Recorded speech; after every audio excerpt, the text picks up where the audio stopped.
Oscar never expected the biggest mistake of his life would come back to destroy everything. Long ago, he had let a worthless piece of trash escape across the continent, but that single mistake cost him everything. The man returned as a traitor, destroyed Oscar's family, and took his father's life. Since then, Oscar swore never to forgive him, and now rumors spoke of a hidden vault containing information connected to the very man who ruined his life. As his thoughts deepened further, he reflected on the fact that the only key capable of opening a vault untouched for 25 years was something he had failed to locate no matter how desperately he searched across the world. Oscar admitted that he had always assumed someone standing at the very top of society would possess such an important key. He never imagined it would turn out to be an ordinary woman like her. Then the real story began in Yongchun, a village known for having the largest port in the region. Clear blue waves endlessly crashed against the Yongchun ships, while those ships carried exotic people and unfamiliar cultures from distant lands. Beyond the inner quarters of the estate, only the tips of the ship masts could barely be seen from afar. As Seo-Ah narrated these memories, the scene shifted many years into the past, back to her childhood. Two women quietly whispered among themselves while watching the young girl from a distance. They remarked that the youngest lady seemed to grow more different with age. One of them nervously warned the other to stay quiet because anyone could hear them. Still, they continued gossiping about Seo-Ah's pale skin and brown hair, saying she looked like a Westerner no matter how one looked at her. They claimed that was exactly why she was never allowed to step even a single foot outside the main house. The women also whispered that foreigners often arrived by ship and never left again. They even suggested that Seo-Ah's mother might have had an affair with one of them. Before they could continue further, Seo-Ah's mother suddenly appeared behind them. Her cold presence instantly terrified the women. In a sharp tone, she demanded to know what they thought they were doing there. The two women immediately panicked. Hidden nearby, little Seo-Ah was secretly listening, and even she became startled by her mother's arrival. Seo-Ah's mother coldly ordered the two women not to set foot near the inner house for the next 3 months. Trembling in fear, the women bowed repeatedly and apologized before quickly leaving. The young Seo-Ah smiled brightly upon seeing her mother and timidly called out to her. However, her mother only responded with an icy glare. She warned Seo-Ah that not even her shadow should be seen beyond the inner house and told her to be more careful before shutting the door without another word. Left alone, Seo-Ah's expression darkened with sadness as she slowly walked back inside. As Seo-Ah reflected on those painful memories, she explained how the whispers and the cold treatment surrounded her constantly. Even as a child, she understood exactly what those whispers meant. Yet amid that darkness, there had once been a gentle hand that pulled her gaze away from the dusty floor and toward the bright sunlight. The scene then revealed her father comforting the crying young Seo-Ah. He gently patted her head and took her to the top of a forest hill overlooking the village. From there, Yongchun stretched beautifully beneath the open sky. Seo-Ah stared at the breathtaking scenery in amazement. Her father softly asked whether the blue sky made her feel refreshed. Seo-Ah excitedly answered that it was incredibly beautiful. Then her father called her by name once more. When she responded, he firmly told her that she was his daughter. He repeated those words again, emphasizing that she truly was his daughter. Back in the present narration, Seo-Ah admitted that even though she knew those words were not true, she still lived while relying on them. Her father's kindness felt like a warm breeze brushing against her cheek beneath the sunlight. That kindness eventually brought a master into her life as well. Thanks to both her father and her master, the tiny world she once lived in slowly began to expand. But as cruel time continued to pass, her father eventually died. Once again, Seo-Ah was left alone. Even so, her master never allowed her to feel abandoned. She traveled with Seo-Ah, taught her many things, and stayed by her side because her master had become her only friend. Trapped within a small world that rejected the truth, Seo-Ah continued living as the youngest daughter of Han Hung-hun, the landlord of Yongchun. That false identity was supposed to be the life she would continue leading forever. But everything shattered without warning. Many years later, a terrifying fire engulfed the landlord's mansion in Yongchun. Amid the flames, Seo-Ah's master became trapped inside. The story then showed the horrifying moment after the disaster. Her master was already taking her final breaths. Seo-Ah desperately held her bleeding body while crying uncontrollably. Through tears, Seo-Ah wondered if this was the price she had to pay for turning a blind eye and choosing to live a lie. She begged her master not to leave her. With her dying breath, the master weakly answered that she was crossing the ocean. She explained that the world beyond was completely different from the one Seo-Ah knew. It would be a strange and dangerous journey, but she had no other choice. Seo-Ah realized that the foreigner responsible for everything was the man she had been searching for all along. Her master gently held Seo-Ah's cheeks and urged her to listen carefully. She explained that the foreigner was not the only one connected to Seo-Ah's fate. Another man, someone as sharp as a blade, was also hunting him. Both men were searching for the same key. Shockingly, that key had ended up in Seo-Ah's possession. Seo-Ah then asked whether she should hand the key over to the man hunting the foreigner. Her master immediately warned her never to do such a thing. That man would just as easily turn his blade against Seo-Ah herself. With the little strength she had left, The master instructed Seo-Ah to go directly to the Royal Pelpe Bank as soon as she reached the continent. There, she needed to confirm her status as the holder of the key acquisition rights. Her condition worsened as blood poured from her wounds. Seo-Ah desperately begged her not to keep talking because she was bleeding too much, but the master warned that both men would eventually come searching for her. Then she quietly muttered that the wolf was coming. At that very moment, her master finally passed away. Seo-Ah completely broke down. Clutching her master's lifeless body, she cried hysterically and repeatedly begged her to wake up. She pleaded for her to open her eyes and not leave her alone. The painful memories slowly faded away. The scene then shifted to the male lead, Oscar. A brutal battlefield came into view. Oscar stood over the body of a man he had just killed while calmly smoking a cigarette. Looking down coldly, he remarked that the man had really believed his plan would work.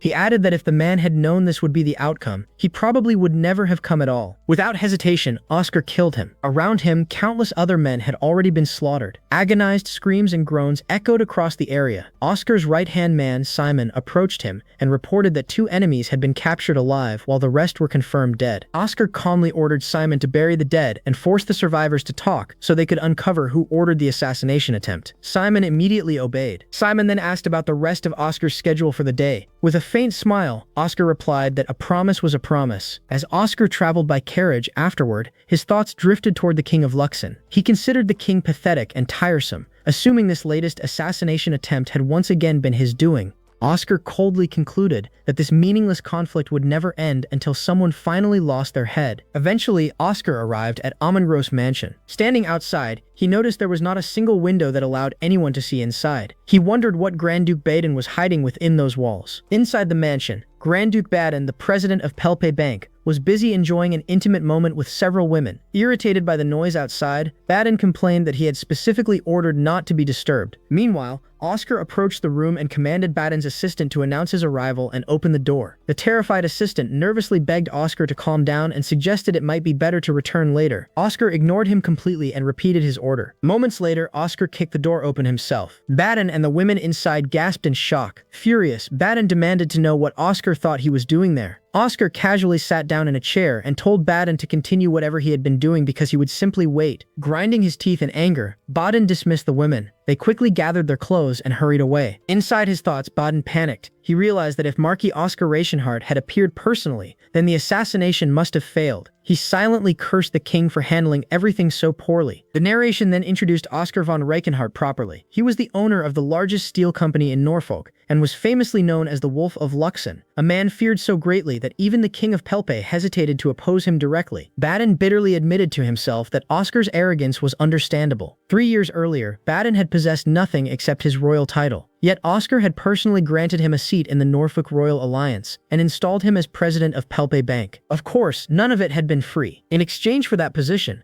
Oscar had demanded information that Baden was required to uncover for him. As Baden dressed himself, his assistant quietly explained the reason for Oscar's visit. After hearing it, Baden laughed and dismissed the assistant. Though the assassination plan had gone wrong, Baden remained confident. He believed the information he had just received would surely attract Oscar's attention. Still, he also knew Oscar would never fall for bait so easily. Finally seated again, Baden accepted a glass of wine from one of the women nearby. Addressing Oscar directly, he complained that he did not appreciate such rude behavior. Oscar calmly apologized if arriving late was considered rude. He explained that uninvited guests had blocked his path along the way. Then, with a smirk, he mentioned hearing that Baden's secretary had delivered some rather interesting news. Oscar admitted he was curious to hear it. Baden immediately grew tense. Inwardly, he wondered just how much Oscar already knew. He questioned whether Oscar had somehow noticed something important before even he, the president of the bank, had learned about it. Trying to remain calm, Baden asked about the vault Oscar had been monitoring. He pretended not to remember the exact number, wondering whether it had been somewhere in the 4,000s or perhaps the 6,000s. Oscar immediately corrected him. The vault number was 5555. Then Oscar directly asked whether Baden had managed to locate the key to that vault. The story suddenly shifted back 2 hours earlier. A woman nervously approached Seo-Ah and politely asked her to repeat which vault number the key belonged to. Seo-Ah quietly answered that it was vault number 5555. Inside Pelfe Bank, the atmosphere grew increasingly tense as the verification process surrounding the mysterious key continued. A male clerk carefully adjusted the convex lens over the key while closely inspecting the engraved markings carved into its surface. Quietly murmuring each symbol beneath his breath, he traced the serial number one by one.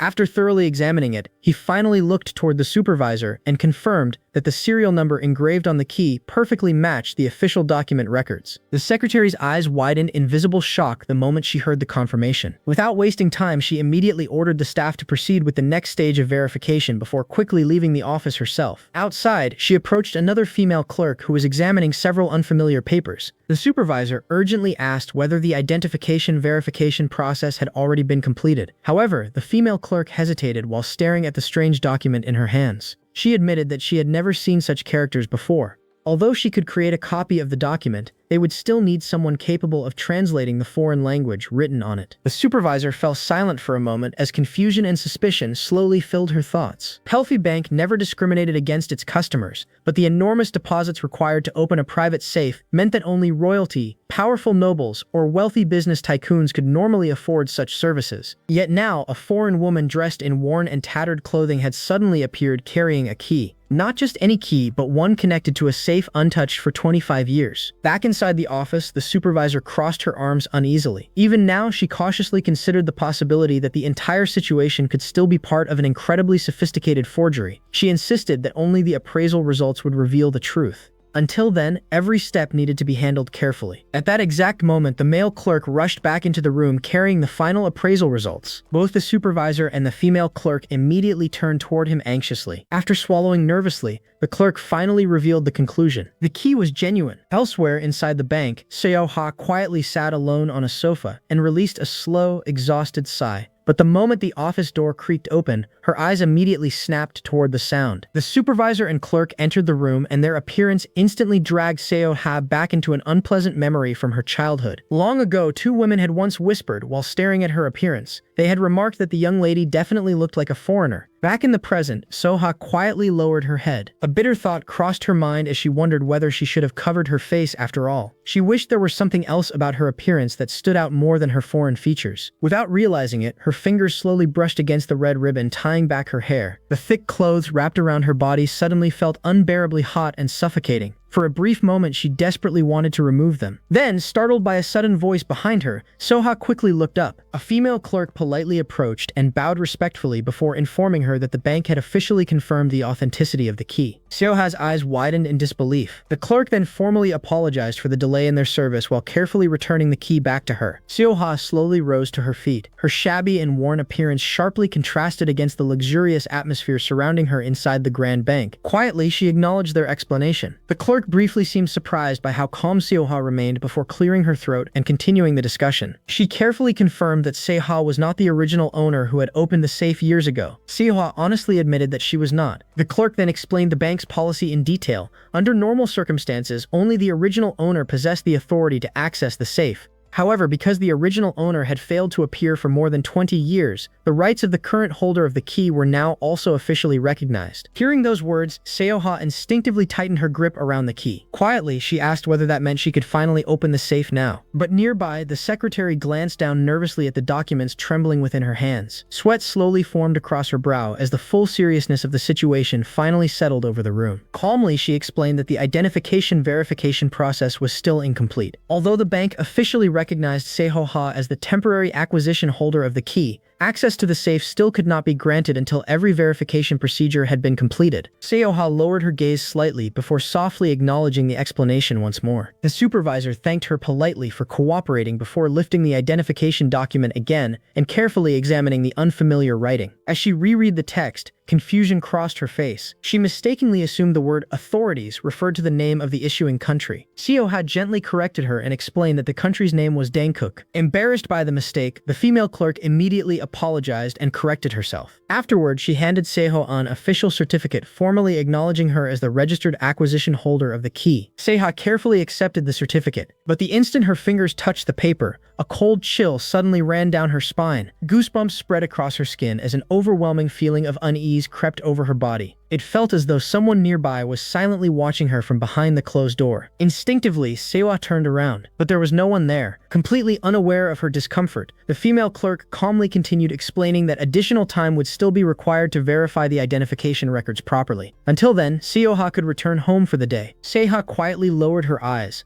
unable to hide the gloom settling over her face. The room suddenly felt colder and more silent than before. As Seo-Ah remained standing quietly, the female clerk suddenly spoke once again and politely asked her to wait for a moment while a carriage was arranged for her. As the clerk walked away, Seo-Ah's thoughts spiraled uneasily. She could not shake the feeling that someone had truly been watching her. Then, like a haunting echo from the past, her teacher's final warning resurfaced inside her mind. The moment she revealed possession of the key, her life would become as fragile and dangerous as a candle flickering in the wind. Remembering those words, Seo-Ah firmly tightened her grip around the certificate and silently reminded herself to stay careful. A few moments later, the female clerk returned to inform her that the carriage was ready. But the words stopped midway. Seo-Ah had already disappeared. The startled clerk looked around in confusion, unable to understand where she had gone. Shortly afterward, the supervisor arrived and noticed the empty room as well. The clerk nervously explained that she had not even heard Seo-Ah leave. The supervisor's expression slowly darkened with suspicion. Now that she thought about it carefully, the entire situation itself seemed strange. To even reach the VIP room inside Pelfi Bank required passing through extremely strict security procedures. So how had Seo-Ah managed to enter without following any formal procedures at all? Meanwhile, outside the bank, Seo-Ah hurried nervously through the crowded streets before suddenly raising her hand toward an approaching carriage. Breathlessly, she called for the coachman to stop. The carriage slowly came to a halt, and the coachman leaned down with a curious smile while commenting that a young lady should not wander around alone at such a late hour. Urgently, Seo-Ah asked him to take her to the busiest inn in the city. At her request, the coachman's eyes narrowed slightly with hidden calculation. Still, Seo-Ah climbed into the carriage without noticing the dangerous look crossing his face. Smoothly, the coachman reassured her not to worry and promised to safely deliver her there. And just like that, the mysterious holder of the key vanished into the city as quietly as a mouse. Elsewhere, back inside the luxurious office of Pelfi Bank, the bank president nervously wiped sweat from his forehead. Deep down, he felt certain that this information would undoubtedly attract the interest of that arrogant man. Across from him sat Oscar, whose overwhelming presence alone dominated the entire room. Casually, Oscar pulled out a cigarette, along with a silver lighter engraved with the bank's emblem. As he lit the cigarette, he quietly murmured the name Pelfi Bank while wondering whether something important truly existed there. The bank president forced a thin smile onto his face. Inside his mind, he sneered bitterly. No matter how superior Oscar acted, as long as he possessed information Oscar desperately needed, even someone like Oscar would eventually lose composure. Oscar slowly exhaled smoke while Simon entered the office to deliver his report. Yet before the bank president could continue thinking further,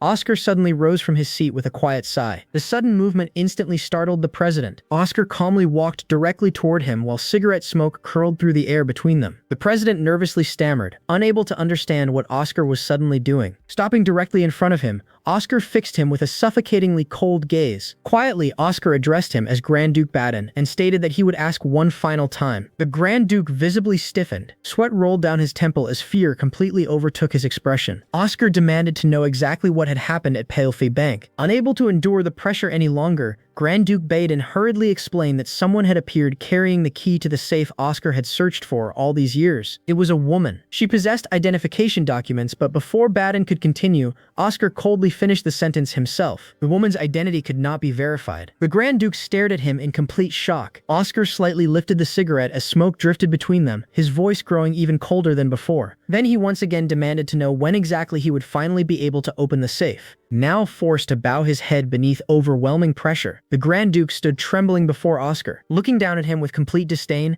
Oscar coldly remarked that if Baden had actually been capable of handling the situation properly, then the problem would have already been solved by now. Outside the office doors, Simon and the guards suddenly heard loud shouting echoing through the hallway. Oscar then reminded Baden of the condition he had originally given him, to open the safe without relying on the key itself. It seemed Baden had misunderstood something important. Crushing the burning cigarette apology, his shoe, Oscar slowly stepped closer. Then, without hesitation, he placed his foot directly on the Grand Duke's head. Coldly, Oscar revealed that Baden had foolishly believed he was the only spy working inside the bank. The Grand Duke struggled helplessly beneath him while protesting that Oscar had no right to treat foreign royalty with such disrespect. Even while coughing painfully, Baden desperately tried defending himself, insisting that he still might discover another solution. Before he could finish speaking, Oscar drove his foot down harder. Blood spilled from the Grand Duke's mouth. Mockingly, Oscar questioned what kind of solution someone like Baden could possibly offer. Calmly, Oscar poured wine into a glass while his expression remained unreadable. He then explained that even if Baden somehow found a solution now, it no longer mattered, After 25 years, the key itself had become nothing more than insurance. Oscar's voice sharpened further as he reminded Baden that he had personally placed a worthless man like him into the Norfolk Royal Alliance, and even granted him the position of bank president. Yet despite that generosity, Baden had secretly leaked Oscar's movements to the King of Luxon, instead of remaining loyal as ordered. Leaning down slightly, Oscar bitterly remarked that the least Baden could have done was properly fulfill his duties as president of the bank. Without hesitation, Oscar suddenly forced the wine bottle directly into the Grand Duke's mouth. What Oscar had truly expected from him was simple, opening the safe without ever needing the key. But now that the key itself had finally resurfaced, Baden had become completely worthless. Oscar ordered him never to cross his path again before forcing more wine down his throat. Unable to endure the humiliation and pain any longer, Grand Duke Baden eventually lost consciousness. His attendants immediately rushed toward him in panic, desperately begging him to wake up. Ignoring the chaos entirely, Oscar calmly walked out of the room. Nearby noblewomen could not help staring at him in admiration as he passed by with overwhelming authority. Without slowing his steps, Oscar asked Simon about the key. Simon immediately reported that they were currently tracking it. Oscar's eyes narrowed thoughtfully. For years, he had desperately searched for the owner of that key. A faint smirk slowly appeared across his face. For a brief moment, he found the entire situation amusing, but that amusement quickly vanished as darkness returned to his expression once again. Coldly, he demanded to know where the woman was now. The scene then shifted back to Seo-Ah. Her carriage finally arrived before a crowded inn. The coachman informed her that this particular inn was always busy. Seo-Ah stepped out and quietly looked up at the building before softly acknowledging that this was the place. At that moment, the innkeeper stepped outside together with another man and warmly welcomed her inside. Seo-Ah politely requested a room for the night. The innkeeper smiled brightly and explained that a good room had just become available before guiding Seo-Ah inside. However, as Seo-Ah followed them deeper into the inn, their warm smiles slowly twisted into sinister expressions. Behind her back, the two secretly began plotting something far more dangerous. The snowstorm outside grew heavier as Oscar's carriage moved silently through the frozen streets. Inside the carriage,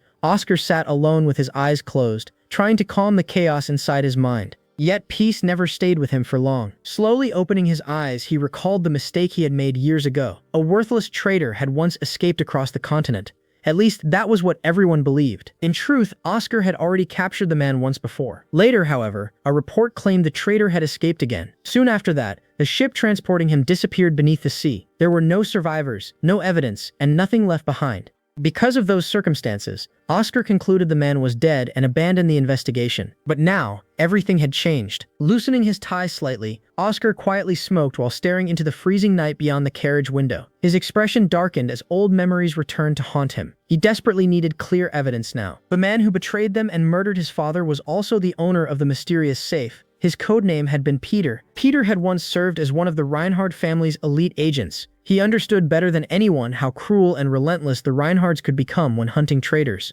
Because of that knowledge, he also knew exactly how to survive while being hunted himself. According to the information Oscar uncovered, Peter had secretly exchanged documents with the previous king of Luxon. Copies of those documents, along with enormous sums of transaction funds, were believed to remain hidden inside the safe. Years ago, after Oscar's father died, the Reinhardt family had nearly collapsed into ruin. It had taken years of struggle for the family to rebuild itself and stand strong once more. At this point, the money inside the safe no longer mattered to Oscar. However, the assassination attempts against the Reinhardt family had continued even after Luxon's new king ascended the throne. That fact alone proved that something was terribly wrong. Oscar narrowed his eyes coldly. There had to be a hidden connection between the king and the president of Felipe Bank. Whatever secret tied them together was likely hidden inside that safe. Someone was trying to slowly erase the Reinhardt family from the shadows. Oscar needed to uncover the truth before it was too late. To destroy that dangerous alliance, he had no choice but to open the safe left behind by the missing traitor. As those thoughts filled his mind,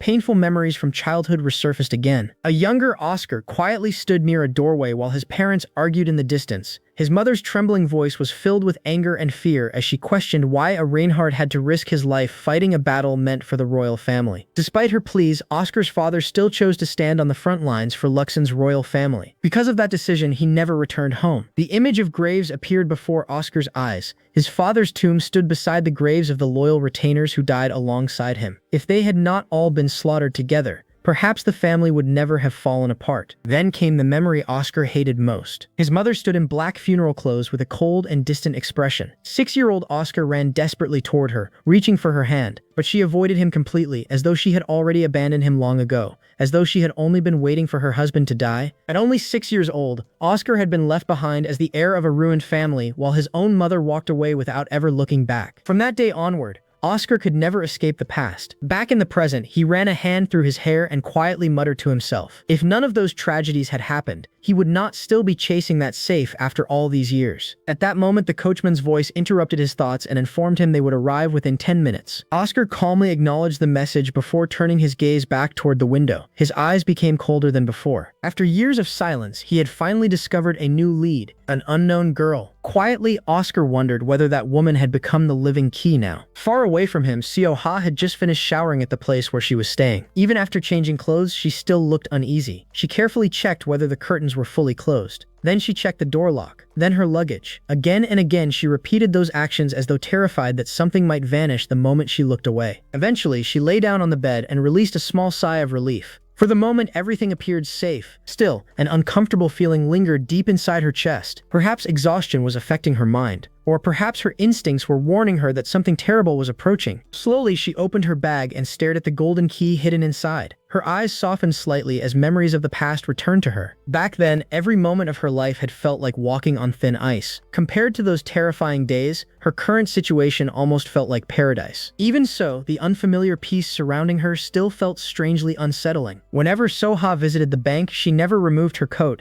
not even beneath the burning heat of the sun. She spent every day living in fear while surviving on barely one proper meal so she could remain unnoticed. Every movement she made was cautious. Every glance over her shoulder carried anxiety. It was as though she believed danger would appear the instant she lowered her guard. Later that night, she slowly turned on the bed and whispered softly into the darkness, asking her teacher whether she was doing well. Her fragile voice carried deep loneliness, as though she desperately wanted someone to reassure her that all her suffering still held meaning. Carefully, she placed the pouch containing the golden key into a small steel trunk before locking it securely away. At the end of another exhausting day, Seo-Ah quietly reflected on her teacher's advice.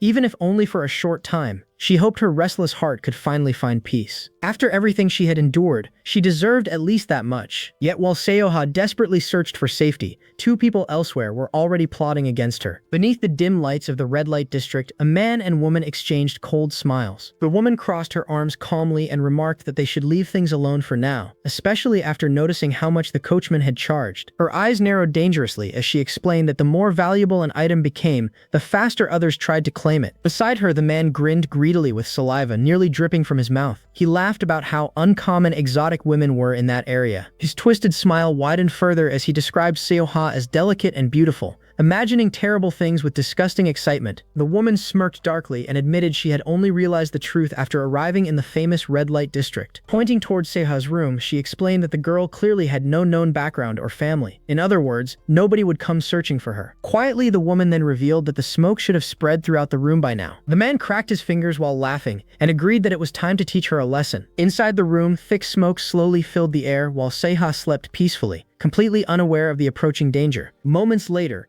her breathing became uneven. Sweat formed across her skin as she noticed the strange smell surrounding her. Her vision blurred instantly. Something felt terribly wrong. As her consciousness weakened, Seo-Ah tried forcing herself to stand, but her body refused to move properly. The smoke had already weakened her muscles. Desperately, she tried to escape. Before reaching the door, however, she stumbled and collapsed onto the floor. Then the door slowly creaked open. Two men entered the room. Seo-Ah weakly looked up as they stared down at her with hungry eyes. One man casually covered his nose while mocking the smell filling the room. The other smirked while allowing his gaze to wander across her trembling body, calling her an incredible catch. Seo-Ah's expression froze with fear. The first man clicked his tongue impatiently and ordered the other to stop getting distracted and hold her down while the opportunity remained perfect. The way they looked at her caused her blood to run cold. Instinctively, Seo-Ah tried crawling backward, but her body grew heavier with every passing second. One of the men crouched beside her and reached out his hand, preparing to begin tormenting her. The moment his hand touched her, Seo-Ah suddenly slapped it away, using every bit of strength she still possessed. The man froze in complete shock. He could not believe she was still resisting despite barely remaining conscious. Immediately afterward, Seo-Ah grabbed his hair violently and pulled. The man screamed in pain while the second man cursed loudly at his incompetence, furious that he could not even control a single weakened girl. The first man angrily tightened his grip around her arms while calling her vicious and ordering her to stay still. Seo-Ah struggled desperately while gasping for air, her strength fading away little by little. Then suddenly, one of the men forcefully shoved a tablet into her mouth before covering it with his hand and ordering her to swallow. Seo-Ah tried resisting, but she was already too weak. The drug slid down her throat. The man grinned cruelly and declared that it was almost over. The two men stared down at her with terrifying smiles. One of them whispered that everything would end soon. Seo-Ah's vision slowly faded into darkness. No matter what happened, she could not lose consciousness there. Not like that. Desperately, she forced herself to remain awake while tears formed in her eyes. In desperation, she called out silently for her teacher and grandfather. Then suddenly, the door opened once again. The men froze immediately. Someone had entered the room. Still standing over Seo-Ah, they slowly turned around in irritation.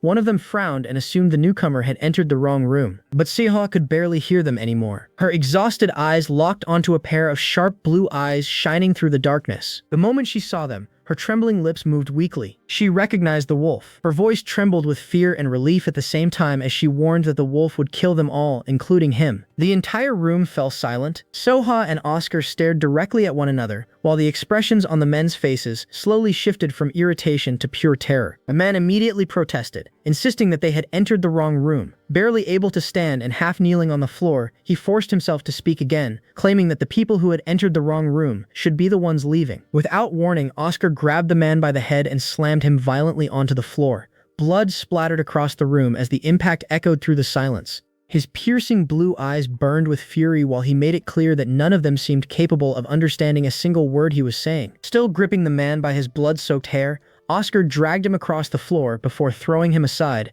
as though he weighed nothing at all. Seo-Ah and the others could only stare in stunned silence. Fear spread across their faces as they watched the man being tossed around so effortlessly. One of them muttered in disbelief, unable to understand who these terrifying people were. Exhausted, Seo-Ah slowly lifted her gaze toward Oscar. He noticed immediately, even in the middle of the blood-stained chaos, surrounded by armed men and shattered fear, Oscar remained completely unfazed. One of his subordinates stepped forward and informed him that the woman had passed out. Oscar calmly ordered them to move her aside for the moment. At that same instant, another voice called out to him. Oscar turned around. His men had dragged the brothel owner into the room. The woman trembled violently as she stood surrounded by armed men, her feet planted directly in the blood staining the floor. The blonde-haired man standing beside Oscar coldly ordered her to look up. Flinching in fear, the woman slowly raised her head. Standing before her was an overwhelmingly handsome man surrounded by utterly loyal subordinates. Although a gentle smile rested on his face, something terrifying lurked beneath it. Oscar looked down at her with a dangerously calm expression and acknowledged that she was apparently the one running the establishment. He then yanked the injured man up by the hair and shoved him forward.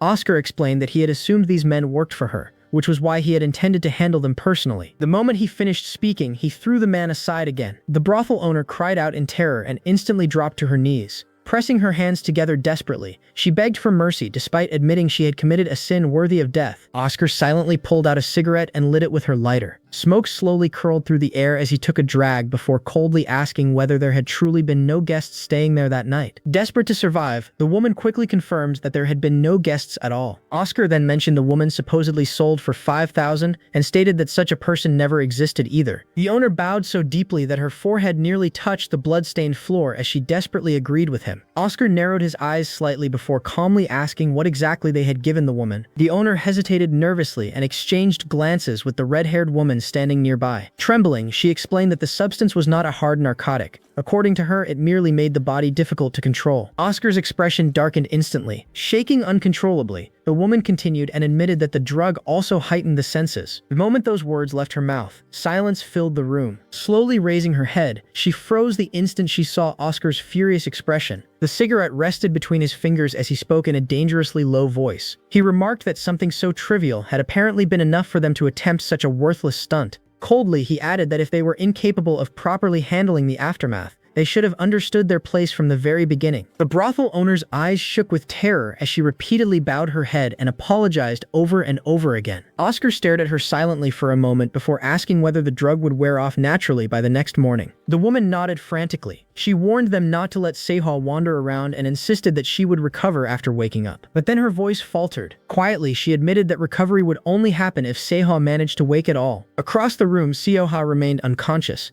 Her weakened body slumped helplessly against the wall, with only a few pieces of clothing still hanging loosely over her. Soon afterward, Oscar's men secured the key along with the certificate and identification papers. Nearby, the blonde-haired man calmly instructed two subordinates that once the duplicate key and certificate arrived, they were to exchange them with the originals. Then his tone sharpened slightly as he ordered them to summon the doctor in advance. He added that if Seo-Ah remained unconscious beyond the next morning, the brothel owner was to be dragged back there immediately. By then, Seo-Ah had been moved onto a bed. She remained unconscious and visibly weakened from the effects of the drug. The blonde-haired man glanced toward her while the others acknowledged his orders. Stepping closer, he checked carefully for any sign of awareness, but Seo-Ah showed none at all. With a silent gesture, he ordered the guards outside the room. The men immediately obeyed and left. As the door closed behind them, the blonde-haired man frowned faintly. For reasons he could not fully explain, something about leaving her in such a vulnerable condition while surrounded by armed men unsettled him deeply. At that moment, the door opened once again. Oscar entered the room. His damp hair and loosely tied bathrobe made it obvious that he had only recently washed away the bloodshed from earlier. Without taking his eyes off Seo-Ah, he quietly asked for her name. The blonde-haired man looked toward him. Oscar clarified that he was asking about the unconscious woman lying there. For a brief moment, silence filled the room before the blonde-haired man carefully explained that the identification papers still had not been translated. He also informed Oscar that Felipe Bank had temporarily placed the matter on hold. Oscar's expression revealed nothing. He ordered that a translated copy be brought to him within the week and instructed the man to continue monitoring the bank closely. The blonde-haired man immediately acknowledged the order. Oscar's gaze drifted briefly towards Seo-Ah before he asked about the bank president's movements. The blonde-haired man explained that reports would arrive soon and promised to verify everything personally before reporting back immediately. Without another word,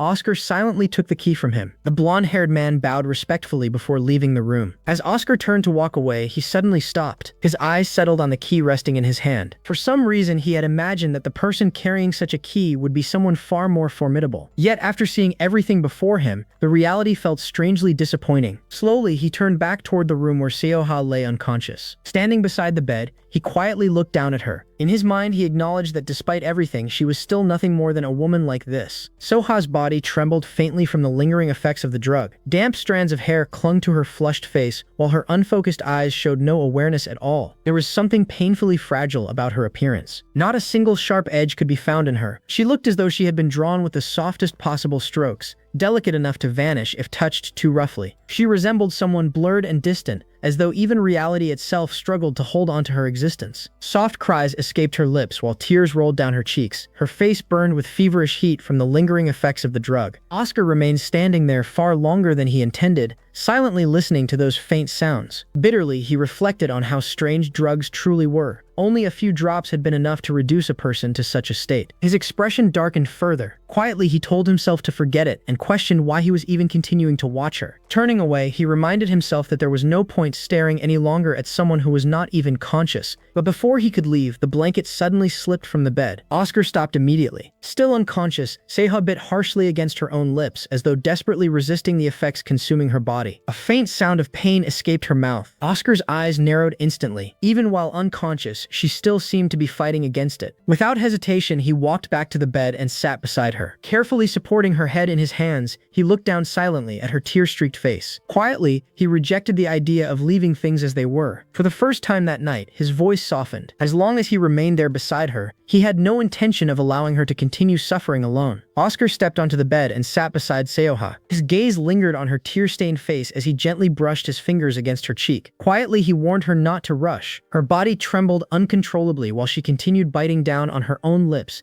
desperately trying to endure the pain consuming her. Oscar quietly remarked on how persistent she was. His thumb brushed lightly against her lips, teasing along her tongue as her trembling breath slowly became uneven. Then, without warning, Seo-Ah bit down hard on his finger. Pain flashed briefly across Oscar's face. Coldly, he muttered that he could not allow that either. Seo-Ah continued biting his finger with desperate force, hurting both herself and Oscar in the process. Even so, Oscar refused to pull away. He forced her to keep his thumb between her lips while his expression remained completely unwavering. In his mind, he thought that she was standing at death's door, and therefore she no longer had the right to decide how or when things would end. Saliva slowly slid down his hand while Seo-Ah's legs trembled violently beneath the lingering effects of the drug. Then, gradually, the drug began losing its hold over her. Oscar watched in silence as her breathing slowly steadied. The desperate grip clutching onto his clothes weakened little by little until her trembling fingers finally slipped away completely. It seemed that she had finally begun calming down. Slowly, Oscar withdrew his thumb. His gaze lingered briefly on the traces of saliva left behind on his skin. For a moment, he simply sat there silently, staring at his own hand before eventually turning his attention back toward her. Seo-Ah's body had finally started to relax. As the pain slowly faded,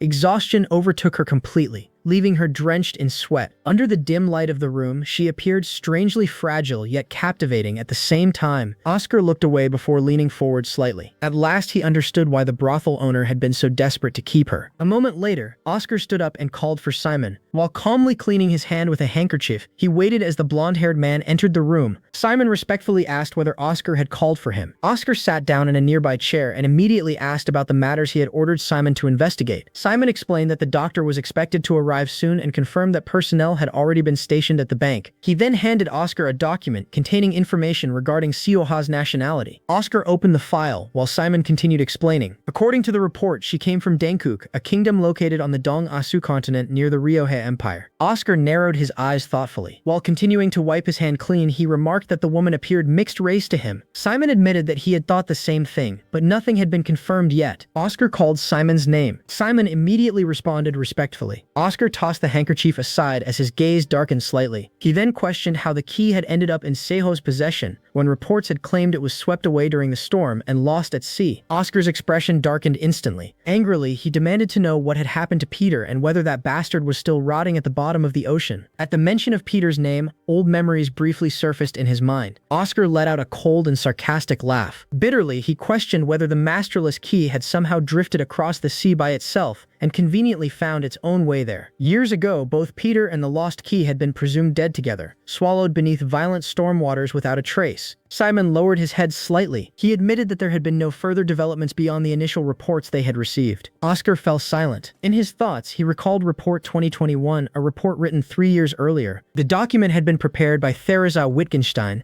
an intelligence agent who had once served the previous Marquis. Within her field, Theresia was considered nearly unmatched. She was known as a woman whose investigations rarely left room for mistakes or uncertainty. Resting his hand against his chin, Oscar looked towards Simon once more. He asked whether there was still no word from Theresia. Simon replied that there had been no further contact. Her final message had only stated that she intended to continue investigating. Oscar slowly rose from his seat. Immediately, he ordered Simon to locate her. As contradiction after contradiction continued surfacing, a dull ache pounded inside Oscar's head. None of the scattered pieces fit together anymore. A short while later, Simon entered the room once again, where Seo-Ah still lay unconscious. Oscar's eyes drifted back toward her once more. Bitterly, he reflected that the old grudge he once believed had sunk into the sea was now standing directly before him again. His gaze slowly hardened. Quietly, he concluded that this was not something that could ever be resolved with a simple apology. The scene slowly shifted to the past, returning to the horrifying night when the village was consumed by flames. Inside the house, Seo-Ah sat frozen in silence while the cries of the villagers echoed endlessly outside. Desperate screams for help filled the burning village as people begged for someone to save them.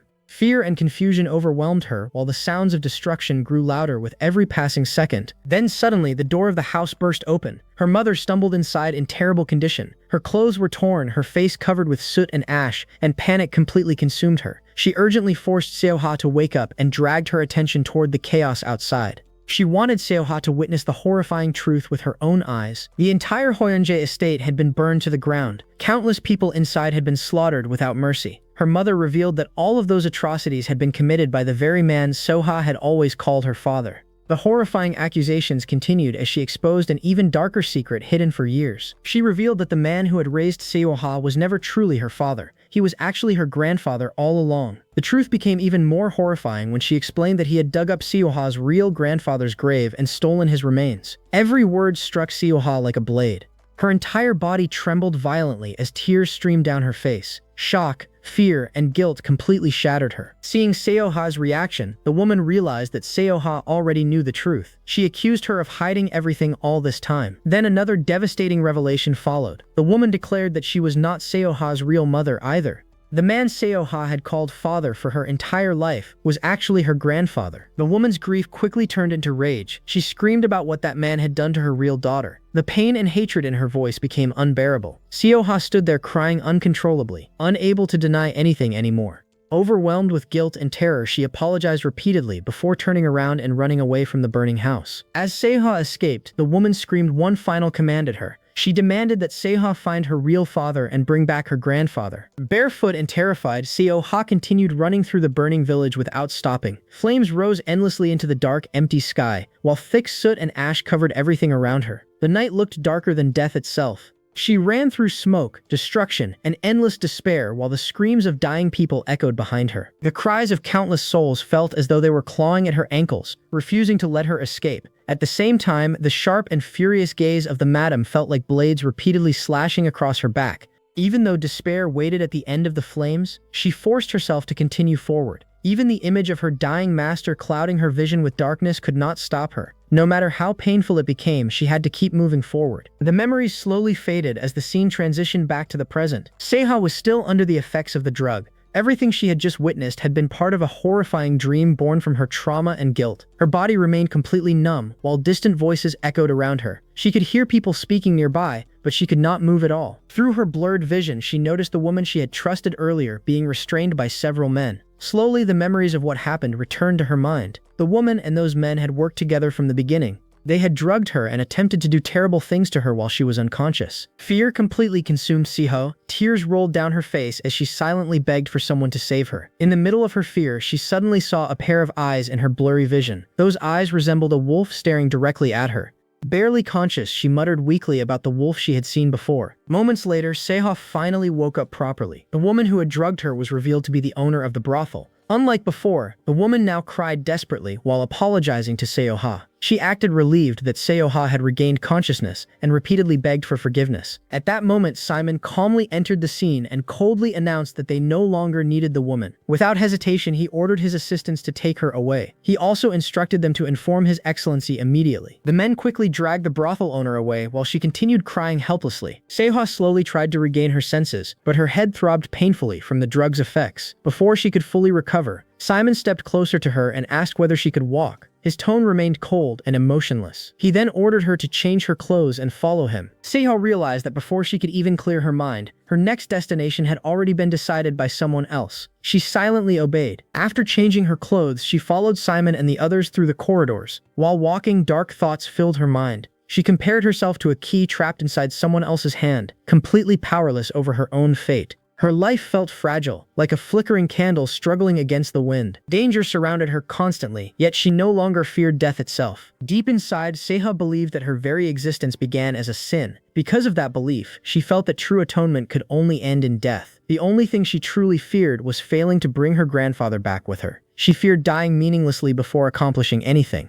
That possibility terrified her far more than death itself. Eventually, Simon led her into another room. Inside the room stood Oscar. The men immediately bowed respectfully before him. Seeing this, Seo-Ah lowered her head as well. However, the pain in her body prevented her from lifting her head properly again. Her condition remained weak from the drug. Oscar quietly smiled as he stepped closer toward her. He calmly told her not to simply stand there and ordered her to look at him. When Seo-Ah finally raised her eyes, she froze instantly. Oscar's striking blue eyes were exactly the same eyes she had seen earlier in her vision. In that moment, Seo-Ah realized that the mysterious wolf with blue eyes and the man standing before her were one and the same. The following morning, at dawn, Oscar received an important report from the wolf he had secretly placed inside Pelpe Bank. Simon calmly explained that the woman's identification had been issued by a small nation known as Danguk. He further revealed that on the entire continent, only the kingdom of Herod maintained diplomatic relations with Danguk. While Oscar silently dressed himself, Simon continued delivering the details of his investigation. The king of Pelpe had already ordered the identification documents to be sent to Herod for official verification. However, the process would be lengthy.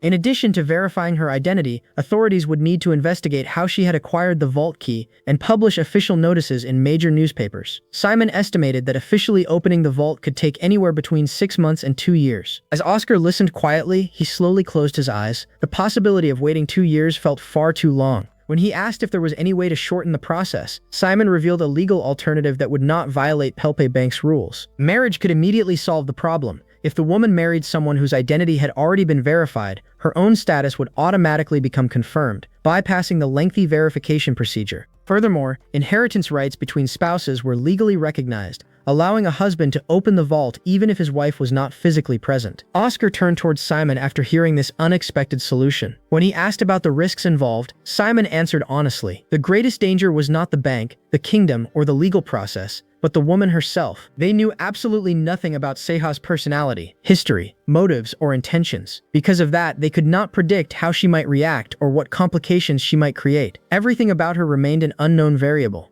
Simon lowered his gaze toward the report in his hands and added another concern. If Seo-Ah later claimed that any marriage had been forced upon her, the situation could become extremely complicated once the bank became involved. Silence settled over the room after those words. Cutting an entire year from the process was an attractive opportunity. The key Oscar had spent so long pursuing was finally within reach, yet everyone still insisted that he wait. However, now that the key was already effectively in his possession, there was no longer any need to rush. He never imagined he would obtain it so quickly. A faint smile appeared on his lips as he considered his options. He could take his time deciding exactly how he wanted to deal with Seo-Ah. His thoughts drifted back to her expression earlier. She had appeared so calm, so unbothered, and so unaffected by everything around her. The memory caused his smile to deepen slightly as he wondered why she continually refused to look directly at him. After fully dressing himself, Oscar went to meet Seo-Ah. Guards stood silently outside her room as he entered. Maintaining a gentle and courteous smile, he gave her a polite bow. The moment Seo-Ah looked up, she immediately noticed the pendant hanging around his neck. A brief flicker of nervousness crossed her face. She softly thanked him for saving her, and respectfully lowered her head in gratitude. Oscar watched her quietly, almost affectionately. In his eyes, she appeared completely disoriented and overwhelmed by everything that had happened. Taking a slow step forward, he gently suggested that they have a conversation and invited her to follow him. Seo-Ah blinked in surprise before quickly agreeing. She obediently followed behind him while the guards remained stationed outside. Oscar guided her into another room and politely opened the door for her. He invited her to sit down, and although still somewhat dazed, she carefully obeyed without much thought. The atmosphere remained calm as Oscar walked toward a nearby counter and offered her a choice of coffee, tea, or soda. Unsure what to choose, Seo-Ah politely stated that anything would be fine. Oscar smoothly selected soda for her, commenting that it was more refreshing. After pouring the drink into a glass, he personally carried it over and handed it to her. Seo-Ah accepted the glass with both hands and thanked him politely. The simple gesture unexpectedly caused Oscar to freeze for a brief moment. A faint blush appeared on his face before he turned his gaze away with a small smile. In his eyes, she seemed far too tense and cautious. Wanting to ease the atmosphere, he gently told her that she could relax. Seo-Ah appeared slightly confused by the remark, believing she was only trying to be polite. After setting the glass on the table, she sat quietly across from him. An unusual calmness filled the space between them. Leaning back slightly, Oscar first asked whether she was busy. After a brief pause, his expression became sharper as he questioned whether she remembered what had happened earlier.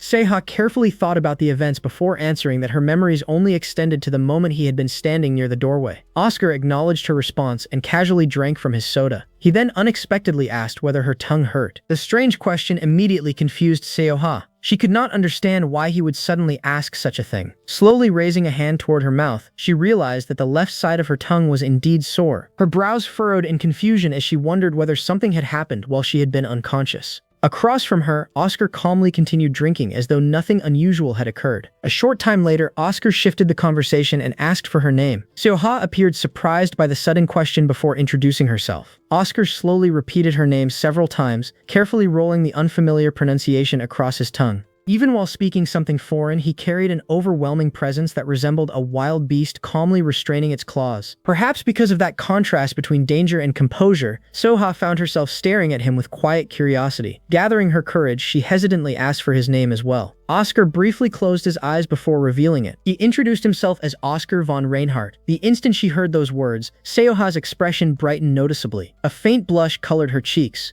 Deep inside, she realized that her suspicion had been correct. This was truly Oscar von Reichinhardt, the very man her master had once spoken about. According to those stories, he was the wolf who would eventually come searching for her. For a brief moment, silence settled between them once more. It felt as though both of them had been unknowingly waiting for this meeting far longer than either realized. After allowing the silence to linger, Oscar lightly touched the rim of his glass and returned to the topic of her gratitude. Since she had expressed thanks for saving her life, he calmly stated that he wished to be repaid for the favor. As he leaned slightly closer, his presence suddenly became overwhelming. Before she could become even more nervous, however, he casually stepped back and poured more soda into his glass. He assured her that he was not asking for anything major. Slowly swirling the drink while keeping his eyes half closed, he explained that he merely wanted answers to a few questions. Then his gaze sharpened dramatically. He asked whether she would answer honestly. Seo-Ah's expression stiffened. Oscar continued by pointing out that she had traveled from a distant land called Dongguk and had somehow arrived carrying a key connected to a Pelpe bank vault. His eyes locked directly onto hers. The look was careful, calculating, and predatory. He wanted to know how she had arrived there and how she had obtained the key. The questions immediately forced Seo-Ah into silence. Her thoughts raced frantically as she searched for a suitable answer. No matter how hard she considered the situation, she could not think of a response that would reveal the truth. She could not admit that she had crossed entire continents while serving as bait in a dangerous plan. She could not confess that she was searching for a father whose face and name remained unknown to her. She could not reveal that she intended to use Oscar as part of her revenge, nor could she admit that her true goal was to take her grandfather back home with her. None of those truths would inspire trust. Instead, they would only deepen suspicion. Desperately searching for a safer explanation, she lowered her gaze and finally offered a simple answer. She claimed that money was the reason. Nervously touching the end of her braided hair, she quietly explained that she desperately needed money, and that was why she had come. For a brief moment, Oscar looked down at the glass in his hand. He softly acknowledged her answer. The moment the words left Seo-Ah's mouth, however, doubt immediately flooded her mind. She wondered if she had made a terrible mistake. To her surprise, Oscar suddenly smiled. He remarked that all the fear written across her face had been caused by something as simple as money. Seo-Ah silently watched him, unable to understand what his expression truly meant. Then his lips slowly curved into a faint smirk. If money was really the issue, he explained, then the situation became far easier to handle. Rising from his seat, he slowly adjusted the sleeves of his clothing. A dangerous calm settled into his voice as he spoke. He admitted that this simplified everything.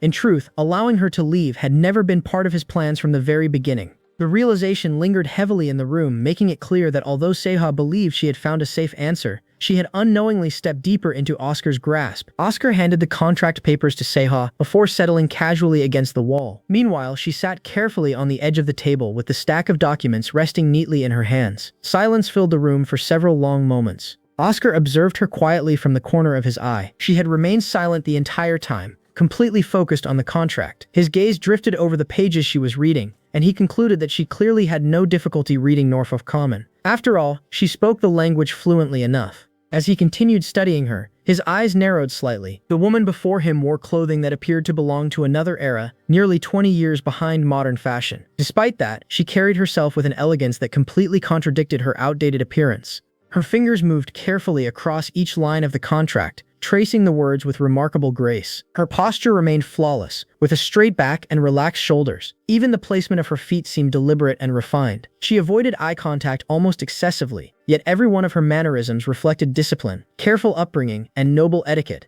Oscar became convinced that she must have come from a respectable background. A thought crossed his mind that perhaps she was the illegitimate child of some noble family, raised in secrecy where her existence could never be openly acknowledged. Eventually, Oscar broke the silence by drawing her attention to the contract. Seo-Ah immediately looked up, appearing startled as though she had been pulled out of deep concentration. Oscar folded his arms and gave her the opportunity to object to any clause she disliked. Hesitating, she lowered her gaze back to the papers and pointed at a specific line. Her finger slid beneath the sentence describing the payment of 500 million kurthe per week in exchange for her protection. She admitted that she did not actually understand how much that amount was worth. Oscar calmly explained the value by comparing it to the standards of Norfolk's upper class. He stated that a mansion located in one of the capital cities would cost approximately 10 billion kurthe, and added that such a valuation did not even include properties that could be considered castles, which were generally viewed as priceless. Seo-Ah's eyes widened at the unimaginable figure. The idea that a single house could cost so much made the numbers feel unreal. Noticing her reaction, Oscar wondered whether the amount offered in the contract was insufficient, and even implied that she could request more if necessary. However, Seo-Ah immediately lowered her head and assured him that the payment was more than enough. Satisfied with her answer, Oscar nodded and moved the discussion towards signing the agreement. Seo-Ah suddenly stood as Oscar retrieved a fountain pen and extended it toward her. She accepted the pen with both hands, a small gesture that immediately caught his attention. The action felt unusually formal and almost old-fashioned.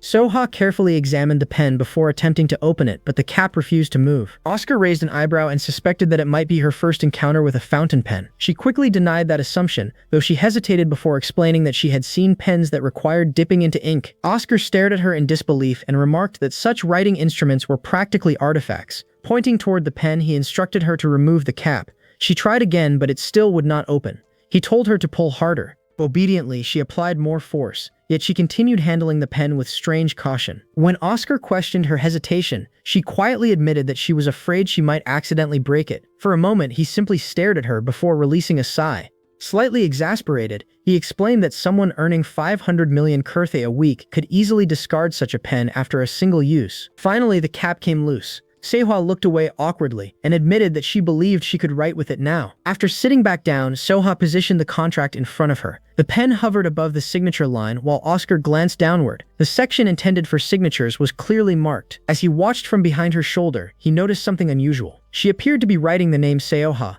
yet the signature contained 3 characters. Seo-Ah explained that her full name was Han Seo-Ah and tapped the first character while identifying Han as her family name. For some reason, Oscar quietly repeated her surname and then her given name. His voice lowered as he spoke them. The moment stretched far longer than either of them expected. Seo-Ah turned and met his gaze directly. For the first time since they had met, neither of them looked away immediately. Something unreadable flickered across Oscar's face before he abruptly straightened himself. Without offering any explanation, he turned and walked toward the door. He informed her that a servant would collect the signed contract later. Seo-Ah blinked in confusion at the sudden change in his behavior. Before leaving, Oscar picked up his coat and slipped it on. He then told her to keep the fountain pen. Moments later, he walked away without another word, leaving Seo-Ah frozen in place and completely bewildered by what had just happened. Outside the room, Simon and several guards were already waiting. Oscar joined them, and together they began moving down the corridor. Only then did Seo-Ah suddenly rush after them. Calling out for them to wait, she managed to stop Oscar briefly.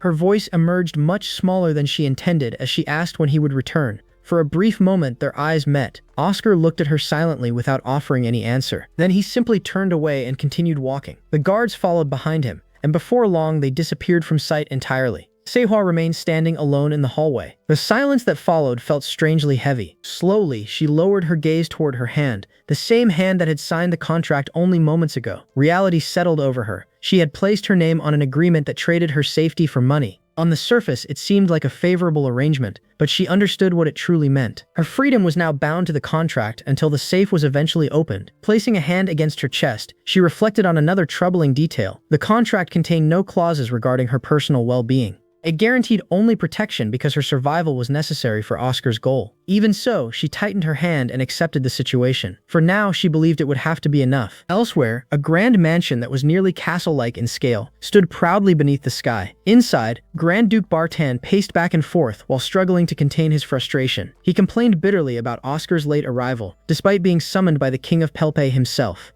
In his view, the delay was a deliberate insult. His outrage continued to grow as he insisted that Oscar, whom he contemptuously regarded as the dog of Luxon, was openly mocking the king. He argued that the insult extended beyond the monarch himself and affected the entire kingdom of Pelpe. The Grand Duke went so far as to suggest that a formal complaint should be sent directly to the King of Luxon. Throughout the tirade, King Henry IV sat upon his throne with one hand pressed against his forehead as though burdened by a growing headache. Releasing a weary sigh, he pointed out the contradiction in Bartan's behavior. The same man who now demanded a complaint had previously been eager to exchange letters with the Marquis. The king clearly found the situation tiresome. However, the Grand Duke continued insisting that the matter was far more serious than ordinary rudeness. His dramatic expression intensified as he claimed that the offense should practically be considered an assassination attempt against royal dignity itself. Suddenly, a loud impact echoed through the hall as King Henry's fist crashed against the armrest of his throne. Although his face remained composed, anger burned visibly behind his eyes. He wondered whether Bartan had only now realized that the Marquis held the King of Pelpe in contempt.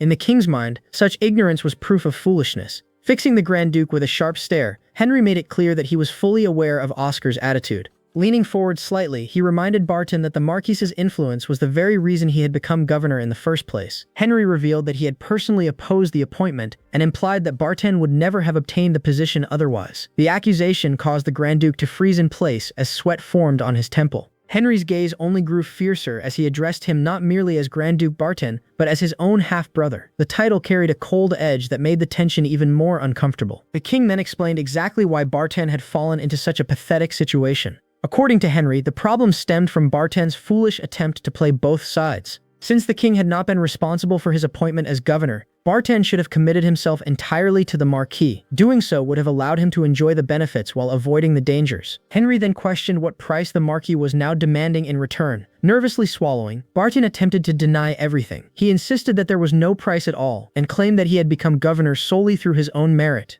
Before the king could continue pressing the matter, the doors of the hall suddenly swung open. A guard stepped forward and loudly announced the arrival of Marquis Reichinhardt of Luxon. The Grand Duke visibly flinched and immediately turned toward the entrance, while King Henry remained seated with his anger carefully restrained. He ordered the guards to allow the Marquis to enter. The massive doors opened once more, and Oscar Reichinhardt entered the throne room. Tall, elegant, and impeccably dressed, he carried himself with effortless confidence. Every eye present followed his movements as he advanced toward the throne. Upon reaching the proper distance, he stopped and offered a respectful bow to the King of Pelpe. King Henry studied him silently for a moment before formally welcoming him. The atmosphere within the throne room changed instantly. The tension that had already filled the hall seemed to tighten further as the two powerful men faced one another. On one side sat the ruler of Pelpe, carrying anger, caution, and political concerns. On the other stood the Marquis of Luxon, whose influence and confidence were enough to unsettle nobles and kings alike. As they looked at each other across the throne room, the air itself seemed heavy with expectation, signaling the beginning of a far more dangerous conversation yet to come. As King Felfe watched Oscar von Reichinhardt approach the throne, a sense of unease settled over him. Oscar's relaxed stride, effortless smile, and calm gaze made him appear far younger than his actual age. Even his naturally curly black hair seemed deceptive. To the king, it was another carefully crafted piece of bait. It gave the impression of a carefree man still in his 20s, rather than a calculating 30-year-old noble whose true ambitions remained hidden from everyone around him. The king believed that this harmless appearance was Oscar's greatest weapon. It lowered the guard of those around him and made them underestimate him. Once people relaxed in his presence, they became vulnerable to his influence, allowing him to manipulate situations and obtain exactly what he wanted. As Oscar reached the dais, he stopped before the throne and offered a deep bow. He formally presented himself before the king and declared his readiness to serve the crown. Before the king could respond, Duke Baden erupted with fury. The Duke had already been glaring at Oscar with murderous intent from the moment he entered the chamber. Unable to contain himself any longer, he accused Oscar of showing grave disrespect by arriving late to a royal summons. He questioned whether Oscar considered the Felfe royal family a joke. Oscar's eyes briefly moved from the king to Duke Baden before returning to the throne. The easy smile that had accompanied him vanished instantly. In its place appeared the disciplined demeanor of a seasoned soldier.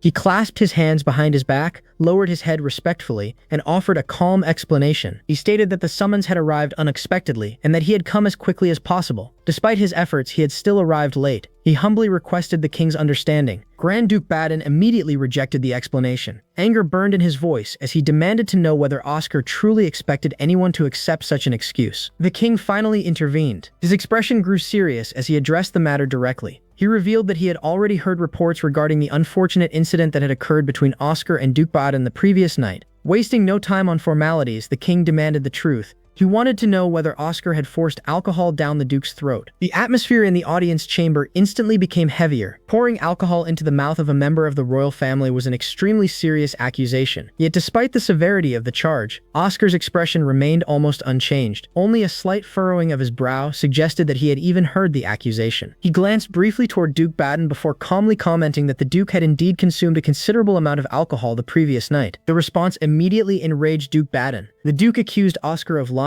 He insisted that Oscar had physically forced his mouth open and poured liquor down his throat. He declared the act an attempted assassination against a royal family member. Even the accusation of attempted murder failed to disturb Oscar. His handsome features remained calm and composed. There was no panic, no fear, and no visible concern. Instead, he simply stared at Duke Baden for several moments as though considering something deeply. Then Oscar slowly lowered his gaze toward the floor before raising it again. The movement itself was insignificant, yet somehow it seemed to control the rhythm of the entire room. The silence stretched longer than expected, creating an unsettling feeling among those present. Finally, Oscar addressed Duke Baden. His voice remained calm and measured. He acknowledged the accusation of attempted assassination as though discussing an ordinary matter. Then he calmly pointed out that such an act would require a motive. He implied that even if the accusation were true, there would have been a reason behind it. A faint sneer appeared on his otherwise expressionless face. The low tone of his voice carried an eerie familiarity. It reminded Duke Baden of the chilling words Oscar had spoken the previous night. Oscar expressed the belief that every action had a reason behind it. The reminder struck Duke Baden like a physical blow. Memories of the previous night resurfaced violently in his mind. Fear and trauma overwhelmed him. His breathing became uneven and labored.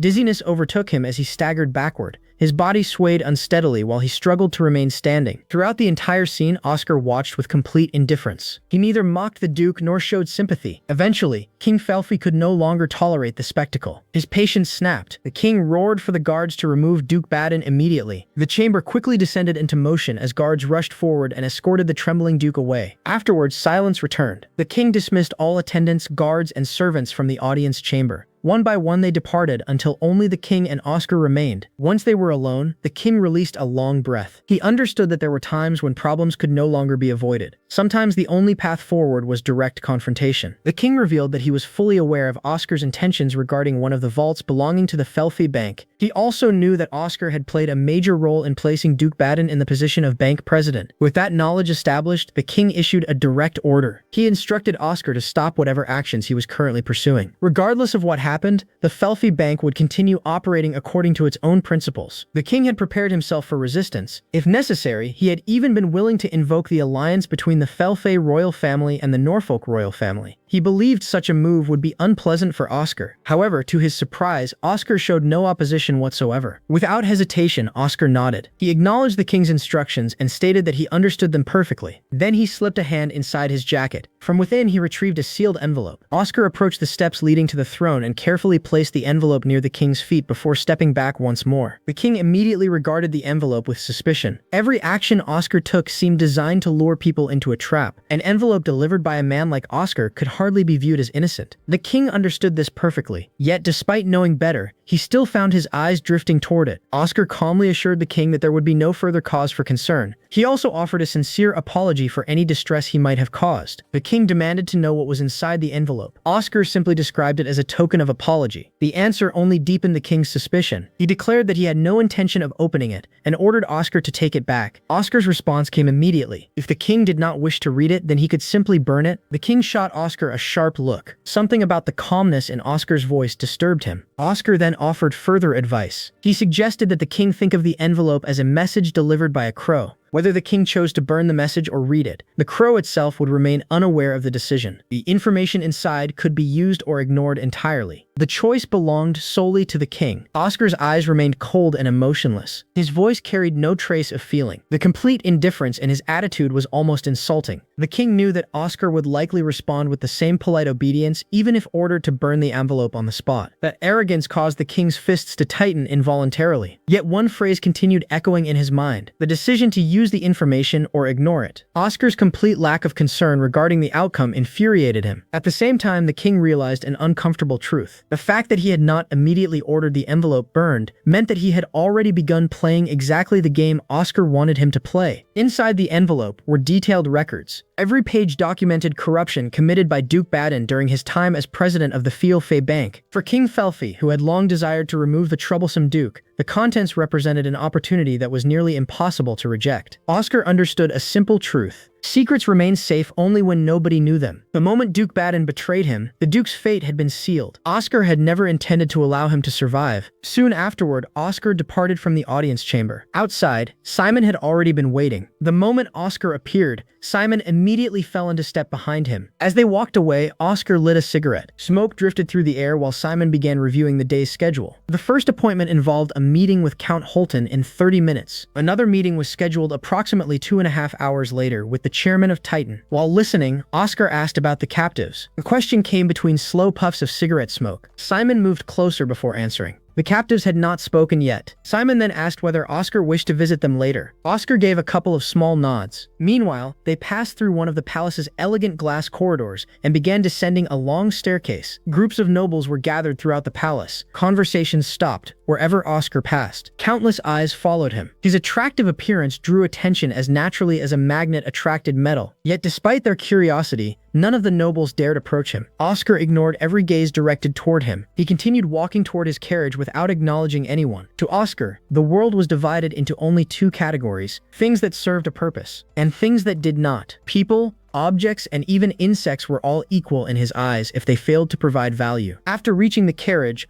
Oscar took another long drag from his cigarette. Simon then asked about the king's reaction. Oscar responded by asking what Simon himself thought. The cruel smile that appeared on Oscar's lips provided all the answers Simon needed. He wisely chose not to ask any further questions. Experience had taught him that Duke Baden's downfall was now only a matter of time. Whether through disgrace or death, the Duke's end was approaching. Oscar remained silent for a while as he continued smoking. Eventually, he spoke again in a lazy, almost casual tone. He asked whether Seo-Ah had gone to the bank. Simon had already instructed the wolves to report Seo-Ah's whereabouts every hour. The habit had become so useful that he mentally decided to continue doing it. He quickly reported that she had not yet visited the bank. Instead, she had spent time purchasing necessary items through local merchants. She had mentioned plans to visit the bank afterward. At that very moment, she was most likely shopping. Oscar extinguished his cigarette in the carriage ashtray. He considered the matter briefly. Allowing Seo-Ah to visit the bank dressed as she currently was would have been problematic. Her clothes looked as though they had gone out of fashion half a century earlier. Even worse, she had somehow managed to wear a heavy winter coat in the middle of summer. Oscar found himself wondering where she had even acquired such an outfit. Afterward, he asked Simon whether there was anything else to report. Simon revealed one final detail. After Oscar's departure, Seo-Ah had remained mostly silent. She had barely spoken at all. The only thing she had said was a single question. She had asked when Oscar would return to the hotel. The report visibly surprised Oscar. For a brief moment, he repeated the question in his mind. Then a soft laugh escaped him. He turned his face away as amusement lingered on his lips. At that moment, a memory surfaced. He recalled seeing her ask that very same question before. The memory lingered. Very few people would ever dare ask Oscar something so directly. Yet despite her obvious hesitation, Seo-Ah had still asked it. Oscar found himself wondering why it mattered to her whether he returned or not. The thought remained with him for several moments. Eventually, he shifted topics and asked about Abel. Simon immediately provided an update. Abel was currently making preparations. The mission details had already been delivered to him. Far away, in another grand mansion, the scene shifted to a different figure. A handsome young blonde man named Abel sat comfortably while reading a report. As his eyes moved across the contents, a smile slowly spread across his face. He appeared intrigued. The report had clearly caught his interest. With quiet anticipation, Abel acknowledged the arrival of a new target. The elite agents of House Reichinhardt were known as the Wolves. Back when the Reinhardts were still a Margrave family, these agents served as the family's private soldiers. They handled intelligence gathering, sabotage, assassination, and search missions.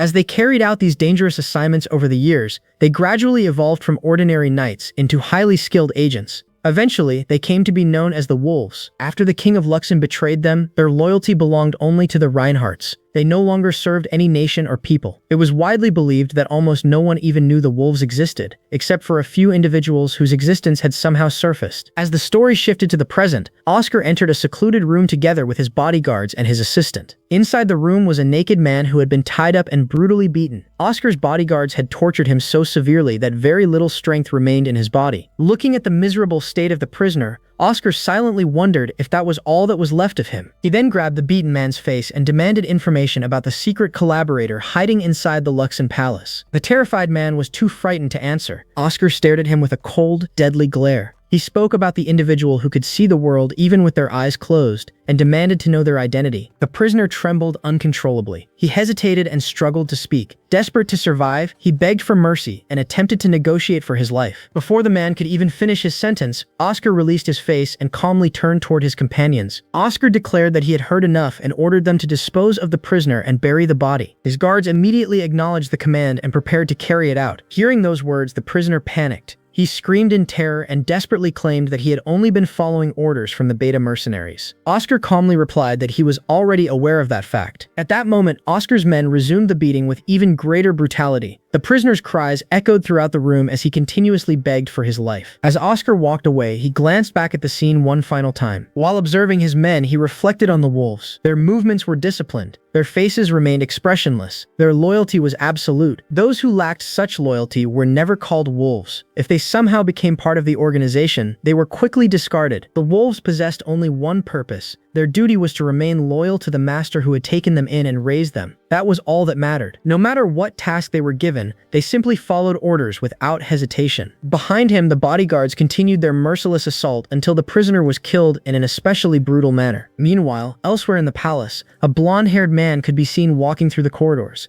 As he moved along, he quietly laughed to himself while thinking about something. Not long afterward, Oscar returned to his residence within the palace. His guards respectfully welcomed him back. The scene then shifted to the blonde man once again. His name was Ebel. As Oscar approached, Ebel bowed respectfully and greeted him. At that moment, Oscar's attention shifted toward a nearby door. As he walked toward it, he sensed something unusual. He felt a presence. After dealing with countless assassins throughout his life, his instincts immediately reacted. However, this feeling was different. The presence was faint, almost like a thin pencil line barely visible on paper. Inside the room beyond the door stood Seo-Ah. Oscar opened the door and entered. Seo-Ah noticed his arrival and welcomed him back. She explained that she had heard him coming. Oscar smiled warmly and asked whether she had been doing well. He also asked about her visit to the bank. Seo-Ah replied that everything had gone smoothly. However, regarding the vault, she had learned that it would take at least 6 months before it could be accessed. Oscar then asked if the bank had taken her identification documents. She confirmed that they had. Seo-Ah also explained that she had visited the market afterward and purchased a few things she needed. Among those purchases was the dress she was currently wearing. She expressed her gratitude and thanked Oscar sincerely for everything he had done for her. Oscar smiled and complimented the dress, saying that it looked beautiful on her. He then asked her to do a spin so he could see it properly. Seo-Ah appeared confused by the request. Oscar explained that when someone bought clothes for another person, it was common for them to show the outfit off by spinning around. He simply wanted to see how the dress looked on her. Seo-Ah nodded and agreed. A moment later, she began walking around in circles throughout the room. Watching her, Oscar realized that this was apparently what she thought a spin meant. He couldn't help but chuckle. Seo-Ah looked at him and pointed out that she had only done exactly what he had asked. Oscar laughed and clarified that he merely wanted her to show off the dress. He had not expected her to literally walk around in circles. After enjoying the amusing misunderstanding, he told her that was enough. Oscar instructed her to head inside and get some rest. He reminded her that they would be leaving for Luxon early the following morning. Because of that, he warned her not to oversleep. Seo-Ah obediently agreed. Oscar then told her that he would see her tomorrow. Afterward, he closed the door and began walking away. Waiting nearby was Ebel. As soon as Oscar approached, Ebel asked whether Seo-Ah was the target this time. He casually assumed that his task was simply to make her want to marry him. Oscar confirmed that she was indeed the target. He explained that if Ebel succeeded, he would finally relieve him of the title of seducer. Oscar reminded him that he had previously expressed a desire to quit that line of work. Ebel chuckled and scratched the back of his head. With a weary smile, he admitted that he felt as though he was aging an entire decade every single day while performing these assignments. Oscar then shifted the conversation to the mission. He explained that they had successfully secured the original key by replacing it with a duplicate. Although the replacement was convincing, the internal pins could not be perfectly replicated. Fortunately, Seo-Ah did not seem to realize that the key had been swapped. Oscar emphasized that this arrangement was only temporary. The most effective solution would be for Ebel to marry her and legally inherit the rights to the vault. Ebel listened carefully before asking whether Oscar would object if he began by seducing her. Oscar replied that he had no objections as long as no complications arose. A confident smirk appeared on Ebel's face. He bowed respectfully and promised that he needed only 1 month. Given that amount of time, he assured Oscar that he would accomplish the task. As preparations for the journey began, Oscar's guards carefully packed the suitcases and made sure everything necessary had been arranged for departure. After looking over the luggage, Oscar concluded that the amount they had prepared should be enough for the trip. His guards respectfully agreed with his assessment. A short while later, Seo-Ah finally emerged after getting herself ready for the journey. Seeing her appear, Oscar noted that she had finally come out. Seo-Ah immediately bowed politely and greeted him with a good morning. Oscar informed her that they would have breakfast on the train and were expected to arrive in Luxon around noon. Seo-Ah acknowledged the plan and agreed. At that moment, Abel stepped forward with a pleasant smile. He explained that they would be traveling together from now on. He introduced himself as Abel Sting and greeted her warmly. Seo-Ah politely returned the greeting and addressed him respectfully as Sir Abel. Abel encouraged her to simply call him Abel instead. She agreed to do so. Abel then extended his hand in a gentlemanly manner and offered to escort her as they headed out. Seo-Ah declined the gesture and stated that she was fine on her own. Still smiling, Abel assured her that she did not need to worry about inconveniencing him. Seo-Ah eventually accepted. However, instead of taking his hand, she casually placed her bag into it,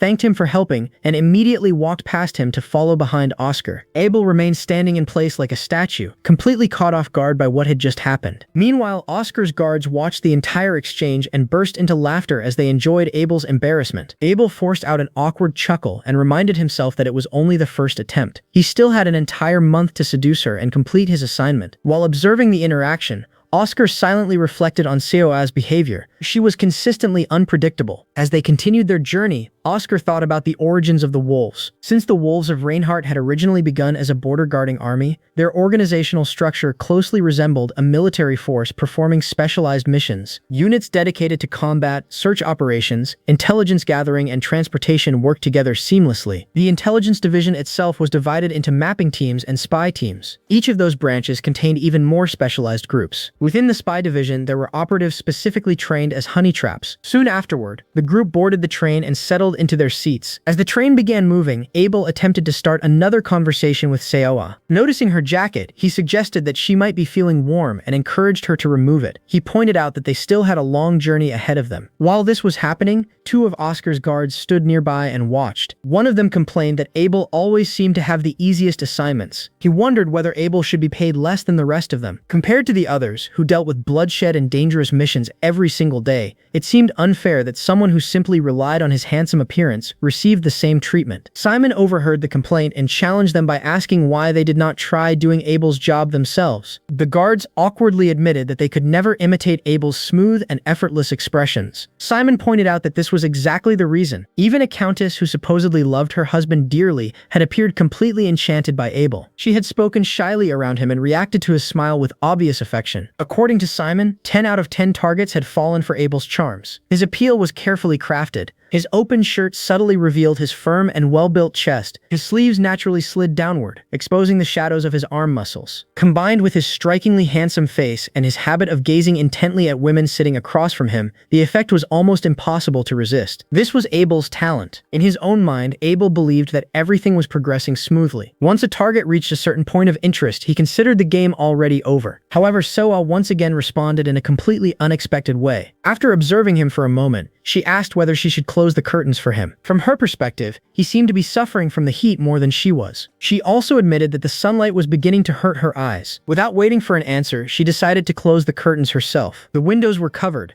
blocking the sunlight completely. Abel was left stunned once again. He sat there in disbelief, unable to understand what had just happened. Nearby, the same two guards witnessed the situation and immediately burst into laughter again. Abel's frustration rapidly grew. At the same time, Oscar quietly observed everything from a distance. He concluded that Seo-Ah would not be as easy to manipulate as he had originally assumed. Still, he believed that it was probably only a matter of time. As the train continued moving toward its destination, Seo-Ah sat by the window and admired the scenery passing outside. The landscapes felt exotic and unfamiliar. The breathtaking view gradually eased some of the tension in her heart. For the first time in a while, she felt slightly more relaxed. Her attention eventually shifted toward Abel. Noticing that he had finally buttoned his shirt properly, she felt relieved. Earlier, she had not known where to look because of how much skin he had been showing. From her perspective, closing the curtains had definitely been the correct decision. She did not want to make another misunderstanding like the one from the previous day. After all, she had genuinely believed that Oscar had wanted her to literally spin around in circles. The peaceful atmosphere was suddenly interrupted. One of Oscar's guards rushed forward carrying urgent news. He reported that the intelligence unit sent to investigate the Beta mercenary group had delivered important information. Before further details could be discussed, the train suddenly came to a stop. Seo-Ah was startled and wondered what had happened. Looking outside, she noticed Oscar leaving the train together with several of his bodyguards. Feeling uneasy, she called out to him and asked whether he would be coming back. The moment her voice echoed through the area, complete silence followed. Realizing how loudly she had spoken, Seo-Ah immediately became embarrassed. Oscar did not answer. Without saying a word, he simply continued walking away. Seeing this, Seo-Ah internally regretted speaking up. Before her anxiety could grow further, Abel approached her. He reassured her that there was no need to worry. Oscar merely had some business that required his attention. Seo-Ah accepted the explanation. However, another concern quickly appeared. She wondered where they were going now. More specifically, she wondered where she herself was being taken. Abel explained that they were heading to the Reinhardt estate. Seo-Ah acknowledged the answer. The Reinhardt estate was indeed their destination. Even so, without Oscar's presence, she could feel anxiety slowly building inside her. Looking through the train window toward Oscar, she silently wondered when he would arrive at the estate. Part of her feared that she might be locked away somewhere and abandoned. She tried her best to suppress the anxiety that flared up from even the smallest unexpected change. Regardless of her worries, she reminded herself that this was the only path available to her. Outside the train,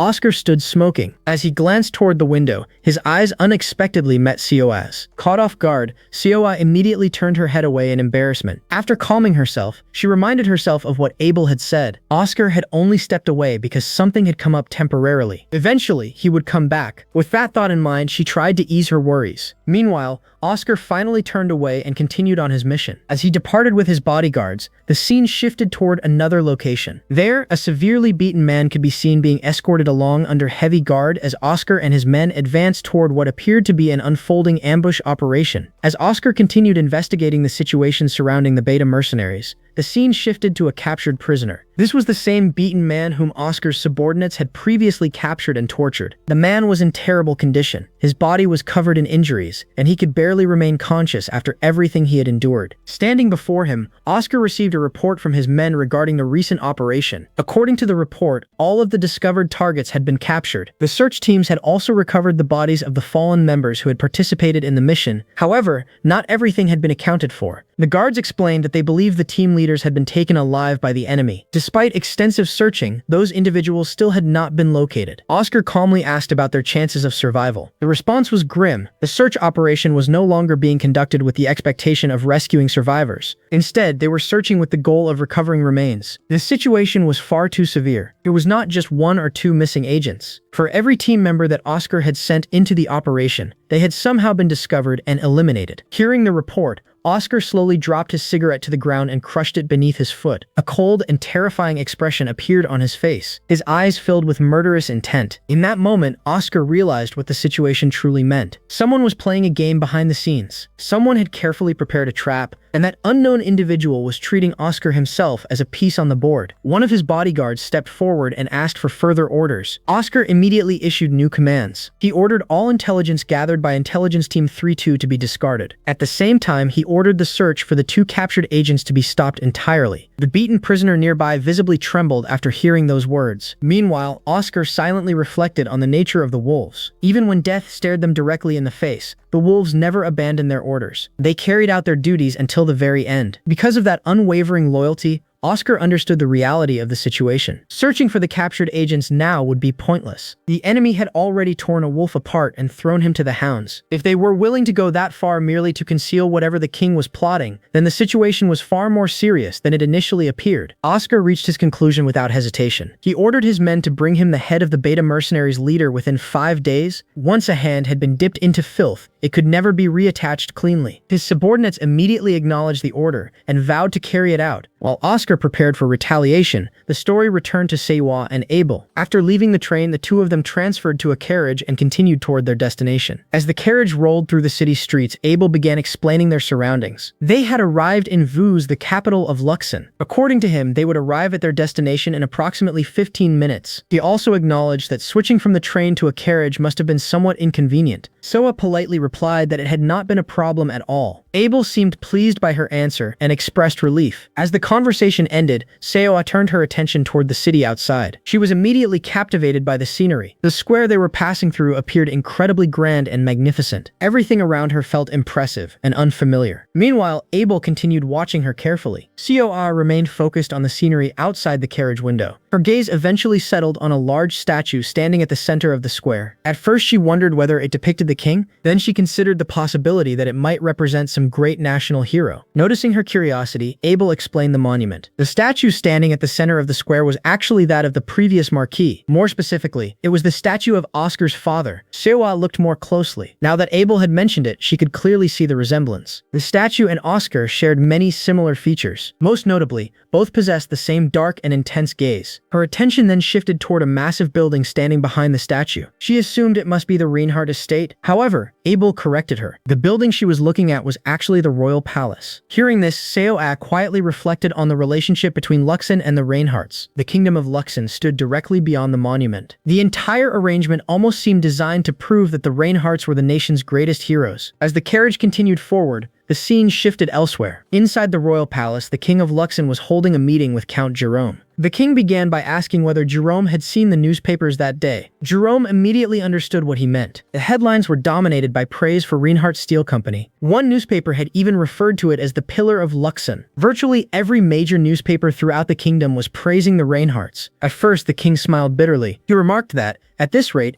they might as well rename the country Reinhardt. The smile quickly disappeared. Suddenly, the king's anger exploded. He slammed his hand against the table with tremendous force. Wine glasses rattled violently. Newspapers and documents scattered across the room. His fury filled the entire chamber. Demanding answers, he wanted to know how the situation had reached this point. Jerome immediately lowered his head. He apologized deeply and admitted that he had no excuse for the failure. The king's frustration only intensified. He reminded Jerome that this operation had been intended to kill Oscar. Instead, not a single one of Jerome's men had returned alive. As the king continued venting his rage, palace maids silently cleaned the spilled wine and gathered the scattered newspapers. The king then accused Jerome of hesitating. Perhaps he was afraid to kill Oscar because of the Marchioness. After all, Oscar was her son. The king suggested that this was why Jerome always kept such matters hidden from her. The king admitted that he was only speaking so harshly because he was losing his mind from frustration. If he wanted complete control over Reinhardt Steel Company, then Oscar needed to die as soon as possible. After those words, silence filled the palace. Nobody dared speak. Eventually, the king calmed himself enough to continue the discussion. His attention shifted to the two wolves who had been captured alive. He asked whether any useful information had been obtained from them. Jerome explained that extracting information would be extremely difficult. Even if their limbs were severed, they were the type of men who would never betray their master. The king's expression darkened. If severing their limbs was not enough, then their eyes should be gouged out. If they still refused to talk afterward, they should be thrown into boiling oil. And if that failed as well, they should be flayed alive. As Jerome listened, he silently disagreed. In his mind, such torture was completely pointless. It would accomplish nothing except provoke Oscar further. However, he also understood the king's current state. For the moment, calming the king's anger was more important than arguing. Jerome therefore accepted the order and pledged to carry it out. As the discussion continued, the king's thoughts drifted toward the past. He remembered the words of his late father. The former king had always warned him never to allow a lone wolf cub to reach maturity, yet he had ignored that advice. Oscar's family had been ruined. His mother had abandoned him. At the time, the king believed Oscar would simply disappear on his own. Now he realized that assumption had been a catastrophic mistake. Never once had he imagined Oscar would gain so much influence, especially now, during an era when royal authority was gradually weakening. The king knew exactly what had to happen. He needed control of Reinhardt Steel Company. Only then could he undo his mistake. To achieve that goal, Reinhardt had to die, yet everything continued going wrong. The assassination attempt had failed. There was still no useful information from Palpe Bank. He had even attempted to gather information through Archduke Baden. Despite Baden's prestigious position, he had proven completely useless. The king could not understand it. Why was Palpe Bank hiding so many secrets? What exactly was inside that bank? After taking another sip of wine, his frustration returned. He could not comprehend how they knew absolutely nothing. At that moment, a maid spoke up. She recalled hearing that the Marquis had recently met with the King of Pelpe. Furthermore, Archduke Baden was expected to be dismissed from his position as governor very soon. The king slammed his wine glass onto the table. The sound echoed throughout the room. In his eyes, they were all useless fools. Afterward, he turned back toward Jerome. He asked about Oscar's current whereabouts. Specifically, he wanted to know whether Oscar was still in Pelpe. Jerome replied that Oscar was no longer there. Reports indicated that his train was currently heading toward the capital. However, there was one strange detail. A mysterious woman was traveling with him. The woman did not appear to be a maid. The entire situation seemed highly unusual. The king immediately focused on that information. A woman. Oscar von Reinhardt was traveling with a woman. For someone like Oscar, that fact alone was strange enough to attract the king's full attention. And as the king contemplated this unexpected development, the atmosphere in the palace grew even heavier, signaling that a new complication had entered the ongoing struggle between the crown and the Reinhardts.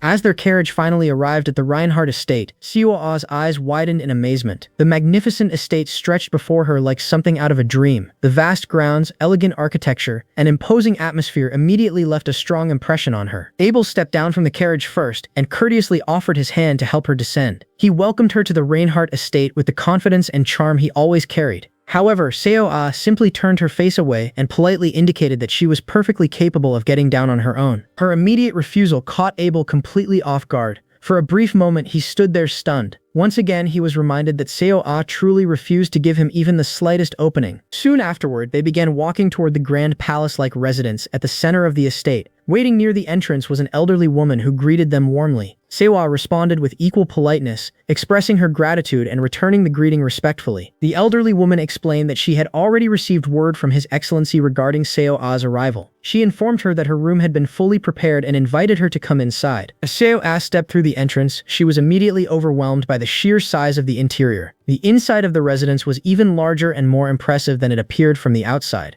Every hallway, staircase, and decorative detail emphasized the estate's immense wealth and status. Leading Seo-Ah up the grand staircase, the elderly woman began explaining the layout of the estate. She told her that the building they were currently in was the primary residence, commonly referred to as the main building. She then pointed toward another structure visible from the opposite side and explained that it was known as the annex. The annex was currently occupied by the estate staff, meaning Seo would likely have little reason to visit it. The woman continued her explanation. From this point onward, Abel would serve as Seo-Ah's personal guard. Meanwhile, she herself would be responsible for Seo-Ah's daily needs and accommodations. She emphasized that whenever Seo-Ah left the estate grounds or ventured outside, Abel must accompany her at all times. Seo-Ah quietly acknowledged the instructions and stated that she understood. Curious about the woman who would be assisting her, Seo-Ah politely asked how she should address her. The elderly woman introduced herself as Mrs. Barbara and informed Seo-Ah that she could simply call her Barbara. Continuing the tour, Barbara guided Seo-Ah into a massive hall located at the heart of the main building. She explained that this was the central hall, one of the estate's primary gathering areas. Seo-Ah looked around in awe. The enormous space seemed almost endless. The scale of the hall alone was enough to leave her speechless. Barbara explained that Seo-Ah was free to use the facilities available within the hall whenever she wished. However, she also pointed out a specific door and firmly informed her that it led directly to His Excellency's private quarters. Entering that area without permission was strictly forbidden. Seo-Ah carefully observed every corner of the hall while taking in Barbara's warning. Once the explanation was finished, Barbara directed her attention elsewhere and informed her that her room was further ahead. Seo-Ah quickly acknowledged her and continued following Barbara through the residence. As they proceeded, Barbara opened another door. Beyond it lay an enormous library. The sight immediately captured Seo-Ah's attention. The room was incredibly spacious, and countless books lined the shelves from floor to ceiling. Although the space was beautiful, she couldn't help thinking that it felt more like a library than a place someone actually lived in. Barbara invited her to continue following. While walking through the area, Seo-Ah noticed that there appeared to be a separate entrance connected to the library. Her curiosity was immediately piqued. She pointed toward a nearby door and asked where it led. Barbara calmly explained that the door connected directly to His Excellency's bedroom. The answer surprised Seo-Ah. Barbara then elaborated further. This area served as His Excellency's private library. Seo-Ah was free to read any of the books housed there whenever she wished. However, under no circumstances was she to open the door leading to His Excellency's bedroom. Even if the door happened to be open, she was still forbidden from entering. Seo-Ah immediately acknowledged the warning and assured Barbara that she understood. Finally, Barbara led her into her assigned room. She explained that she would provide only a brief tour before allowing Seo-Ah time to settle in. Her belongings could be unpacked there comfortably. Barbara pointed out another door and explained that it led to the bathroom. She further informed Seo-Ah that meals would be delivered directly to her room according to a fixed schedule. If there was ever anything else she needed, she could simply inform Barbara. Seo-Ah sincerely thanked her for all the assistance. Barbara then encouraged her to rest and quietly took her leave. Once she was finally alone, Seo-Ah slowly sat down.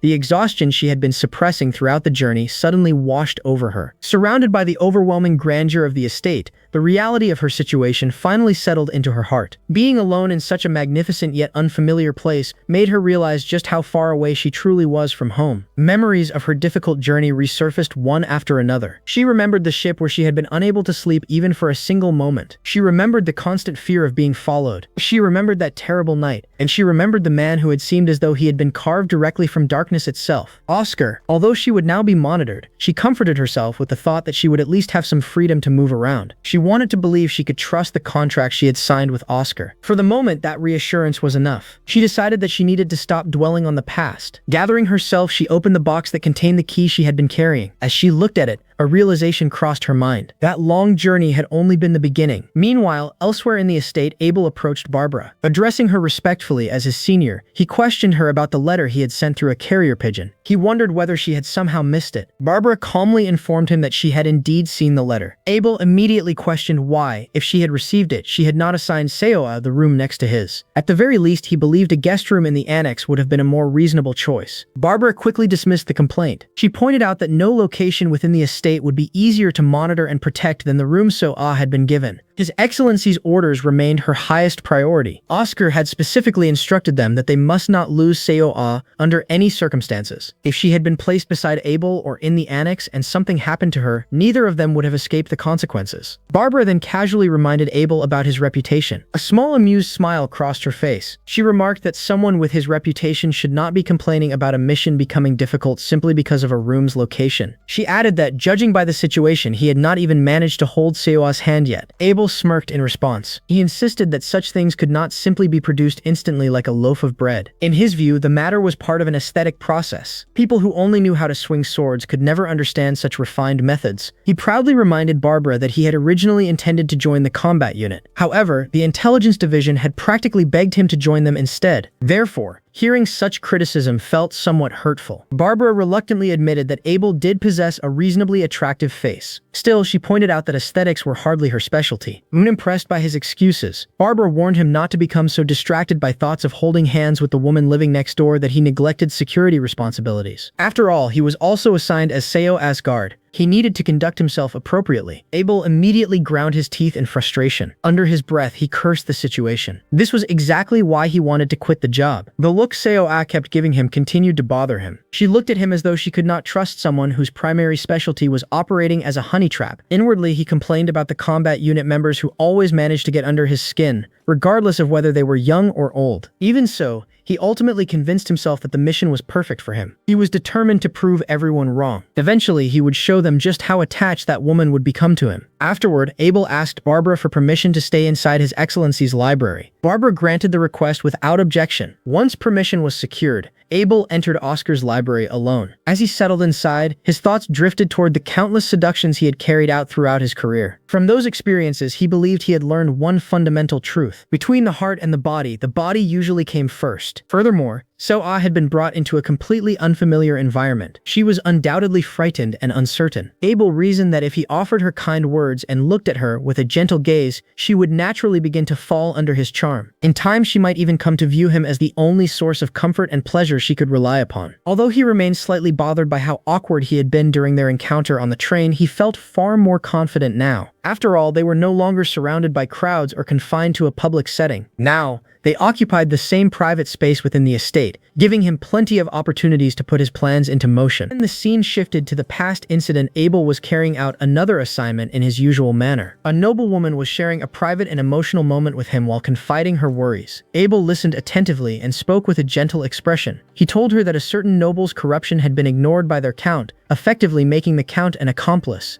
Knowing that truth and being powerless to change it must have been deeply painful for her. He assured her that none of it was her fault. What concerned him most was the possibility that she had been hurt by such circumstances. Moved by his words, the woman embraced him. She felt that he was the only person who ever said things like that to her. She wanted him to help her forget reality, even if only for a brief moment. The distance between them disappeared as they shared an intimate moment together. As Abel held her, he reflected on how effortless situations like this usually were for him. Time and time again, he had watched people open their hearts while growing emotionally attached to him. Once their hearts were opened, they eventually surrendered everything they had. That was how things were always supposed to work. The scene gradually faded, and sometime later Abel found himself back at the estate. Barbara glanced at him and remarked that he was practically half naked. She jokingly wondered whether her staring made him uncomfortable, as if she were the first person to ever see him in such a state. She also admitted that she had not realized he enjoyed reading so much. Slightly irritated, Abel told her to stop teasing him. In his view, they were both simply doing their jobs. Barbara immediately reminded him to watch his mouth. Abel responded by grinding his teeth in annoyance. A little later, Barbara prepared dinner for Seo-Ah and carried the meal upstairs to her room. As she headed toward the room, Abel followed behind her. While walking, he found himself growing increasingly curious. Barbara had entered Seo-Ah's room earlier in broad daylight,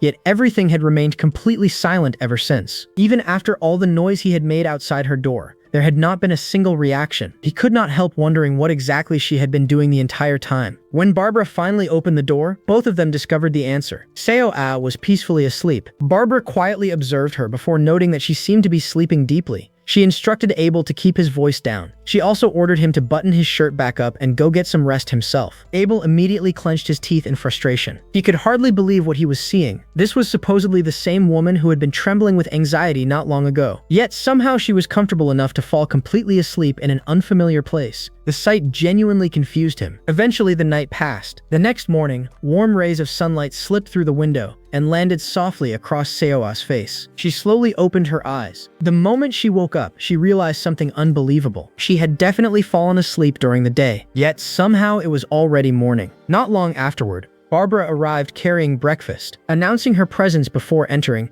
Barbara was pleased to see that Seo-Ah was already awake. She explained that Seo-Ah had fallen asleep so early the previous day that she had decided not to wake her for dinner. Barbara assumed she must have been completely exhausted from the long journey. Feeling a little awkward, Seo-Ah offered to help with something. Barbara immediately declined and assured her that everything was fine. After setting the breakfast neatly on the table, Barbara informed her that the meal was ready. She explained that Seo-Ah could simply leave the empty dishes behind and that she would collect them later. Barbara then informed her about another important matter. His Excellency had arranged a weekly allowance for her. The money had been placed inside her personal safe, which was kept in Barbara's office. Whenever she needed funds, she only had to ask, and Barbara would withdraw whatever amount was necessary. Barbara also encouraged her to ask questions whenever needed or request anything she required. For a moment, Seo-Ah remained silent. After hesitating slightly, she finally spoke. She mentioned that the city had looked magnificent while she was riding through it in the carriage. She wanted to explore somewhere filled with people later in the day. A market, for example. She carefully asked whether that would be possible. Barbara considered the request before nodding. Looking around the city should not be difficult at all. She explained that a central market was located not far from the estate. It was the largest market in Vus and would likely be opening soon. Seo-Ah was welcome to go and explore it. All she needed to do was inform Barbara when she was ready, and Abel would be called to accompany her. Later that morning, Abel found himself escorting Seo-Ah through the bustling market. The entire situation irritated him. He could hardly believe he was walking through a marketplace at this hour. He was not some merchant who spent his mornings wandering market streets. To make matters worse, it appeared that Seo-Ah had slept perfectly well throughout the night. She looked refreshed and energetic. Meanwhile, he had spent the entire night working and now had to walk around crowded streets all morning. He felt absolutely exhausted. As he glanced down at his expensive clothes, he complained internally that he did not even like market alleys in the first place. Still, a job was a job. As they continued walking through the crowded streets,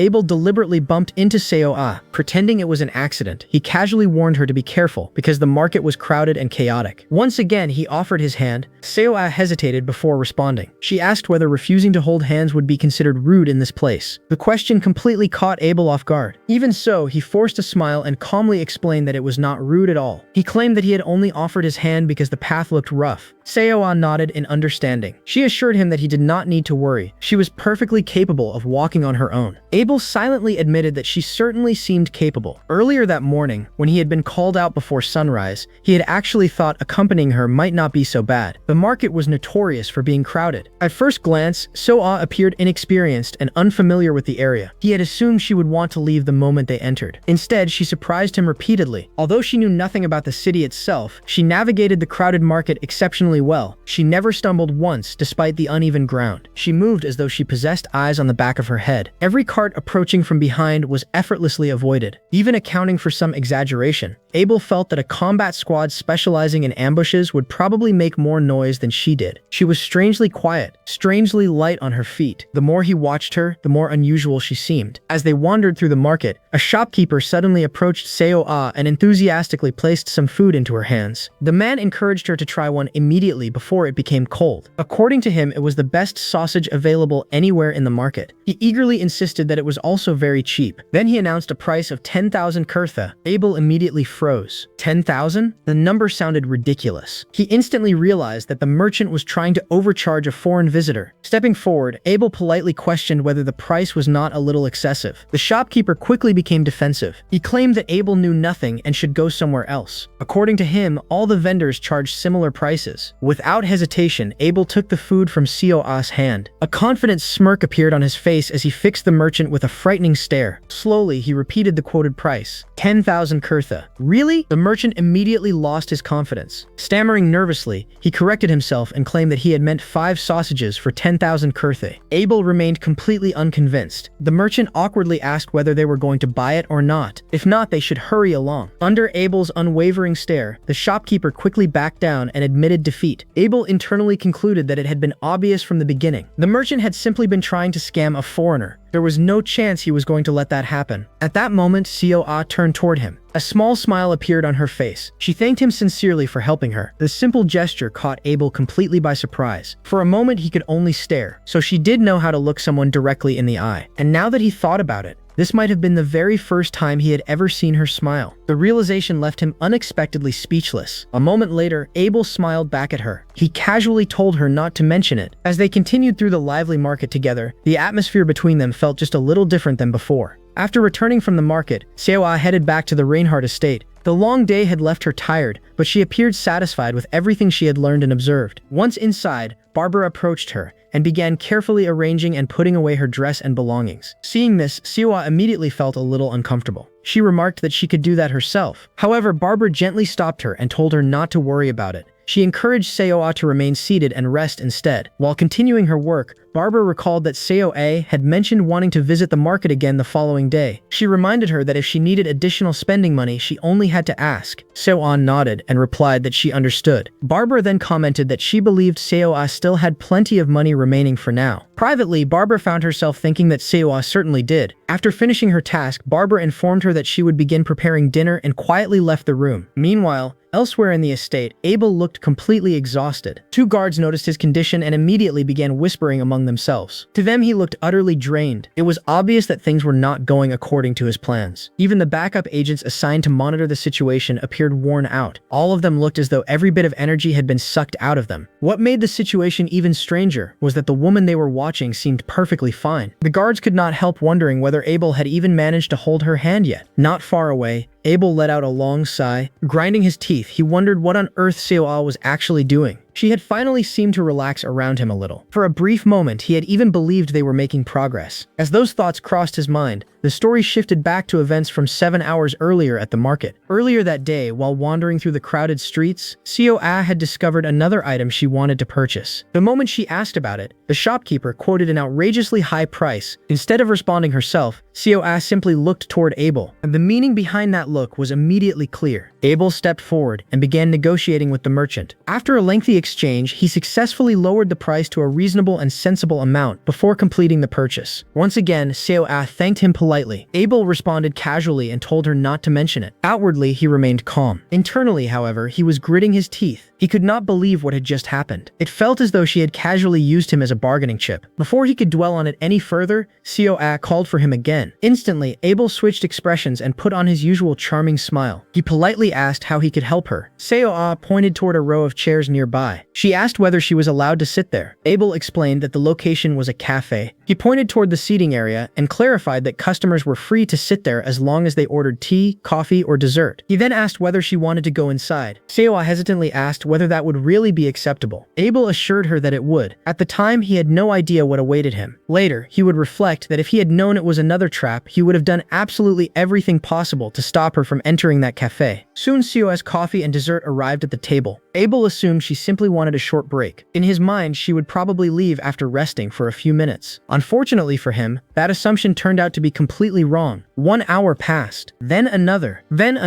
5 to 6 hours went by. Throughout that entire time, Seo-Ah continued ordering coffee and desserts. 1 cup became 2. 2 became 3. Eventually, she had ordered 6 or 7 cups. Watching this unfold nearly drove Abel insane. He could not understand how anyone could possibly order 6 cups of coffee. The more he watched her, the more confused he became. What exactly was wrong with this woman? She seemed completely clueless about how the world worked. Part of him wondered whether she believed it was rude to remain seated after ordering only 1 drink. After all, she was ordering a fresh coffee every single hour, all so she could continue occupying the same seat inside the cafe. Earlier, she had wandered around the market as though she had never seen one before. Seeing the fascination on her face, Abel had initially assumed she was simply interested in bargaining and shopping. However, after observing her more carefully, he began to realize something. This target was different. She did not seem interested in his appearance. She did not seem interested in him as a person either. The realization genuinely surprised him. Trying to recall his past experiences, he wondered whether he had ever met a woman like her before. At that moment, he felt like he desperately needed a drink. His exhausted mind silently begged her to stay home the next day. Meanwhile, completely unaware of Abel's suffering, Seo-Ah sat peacefully at her table. She opened her notebook and carefully began recording everything she had learned. As she wrote, she organized the information in detail. According to her observations, notebooks generally cost between 2,000 and 3,000 kurtha. A fountain pen appeared to be significantly more expensive. She also recorded everything she had learned about Luxon, Views, and the largest market districts within the city. Looking ahead to tomorrow, she decided she should visit the additional markets Mrs. Barbara had recommended. There appeared to be 5 or 6 more major markets worth investigating. Eventually, Seo-Ah closed her notebook and stood from her chair. Only then did she notice the ache in her legs. She had walked extensively throughout the day. Naturally, exhaustion was unavoidable after wandering around for so many hours. Yet physical fatigue was not the only thing weighing on her mind. Mentally, she still felt uneasy. Everything around her remained unfamiliar. This world still felt foreign. And although the people assigned to watch her remained out of sight, she knew they were there. Several individuals were constantly monitoring her movements. Among them was Abel. From what she had observed, he seemed rather displeased with her. Later that evening, Seo-Ah stepped onto the balcony. The cool night air greeted her as she gazed into the distance. Her thoughts drifted toward the real reason she had been exploring the markets so diligently. She reminded herself that she had no choice. She had to keep moving forward. If someone wanted to find a particular fish within a vast ocean, they first had to cast a line and bait the hook. The person she sought was still out there somewhere. The stranger with the red hair ribbon. Surely that person would recognize her. And even if they did not, she intended to make herself as visible as possible. That was why she kept visiting crowded places. Even though her heart raced, even though every instinct urged her to run away, she would endure it. She would wait, and she hoped they would meet again soon. Standing beneath the night sky, Seo-Ah quietly stared at the moon above. Far away, beneath that same moon, Oscar was also looking upward. The distance between them was vast, yet for a brief moment they shared the same silver light. The silence was eventually broken when Simon approached Oscar. He informed him that the search team had finally made contact. Oscar listened calmly. After a brief pause, he acknowledged the report. Then, without hesitation, he prepared to move. The next stage was about to begin. With his eyes still carrying the cold determination that defined him, Oscar simply asked whether they should go. And with that, both sides unknowingly continued moving toward the same destination beneath the same moonlit sky. Inside a grim and filthy prison, a battered man sat restrained while being mercilessly tortured.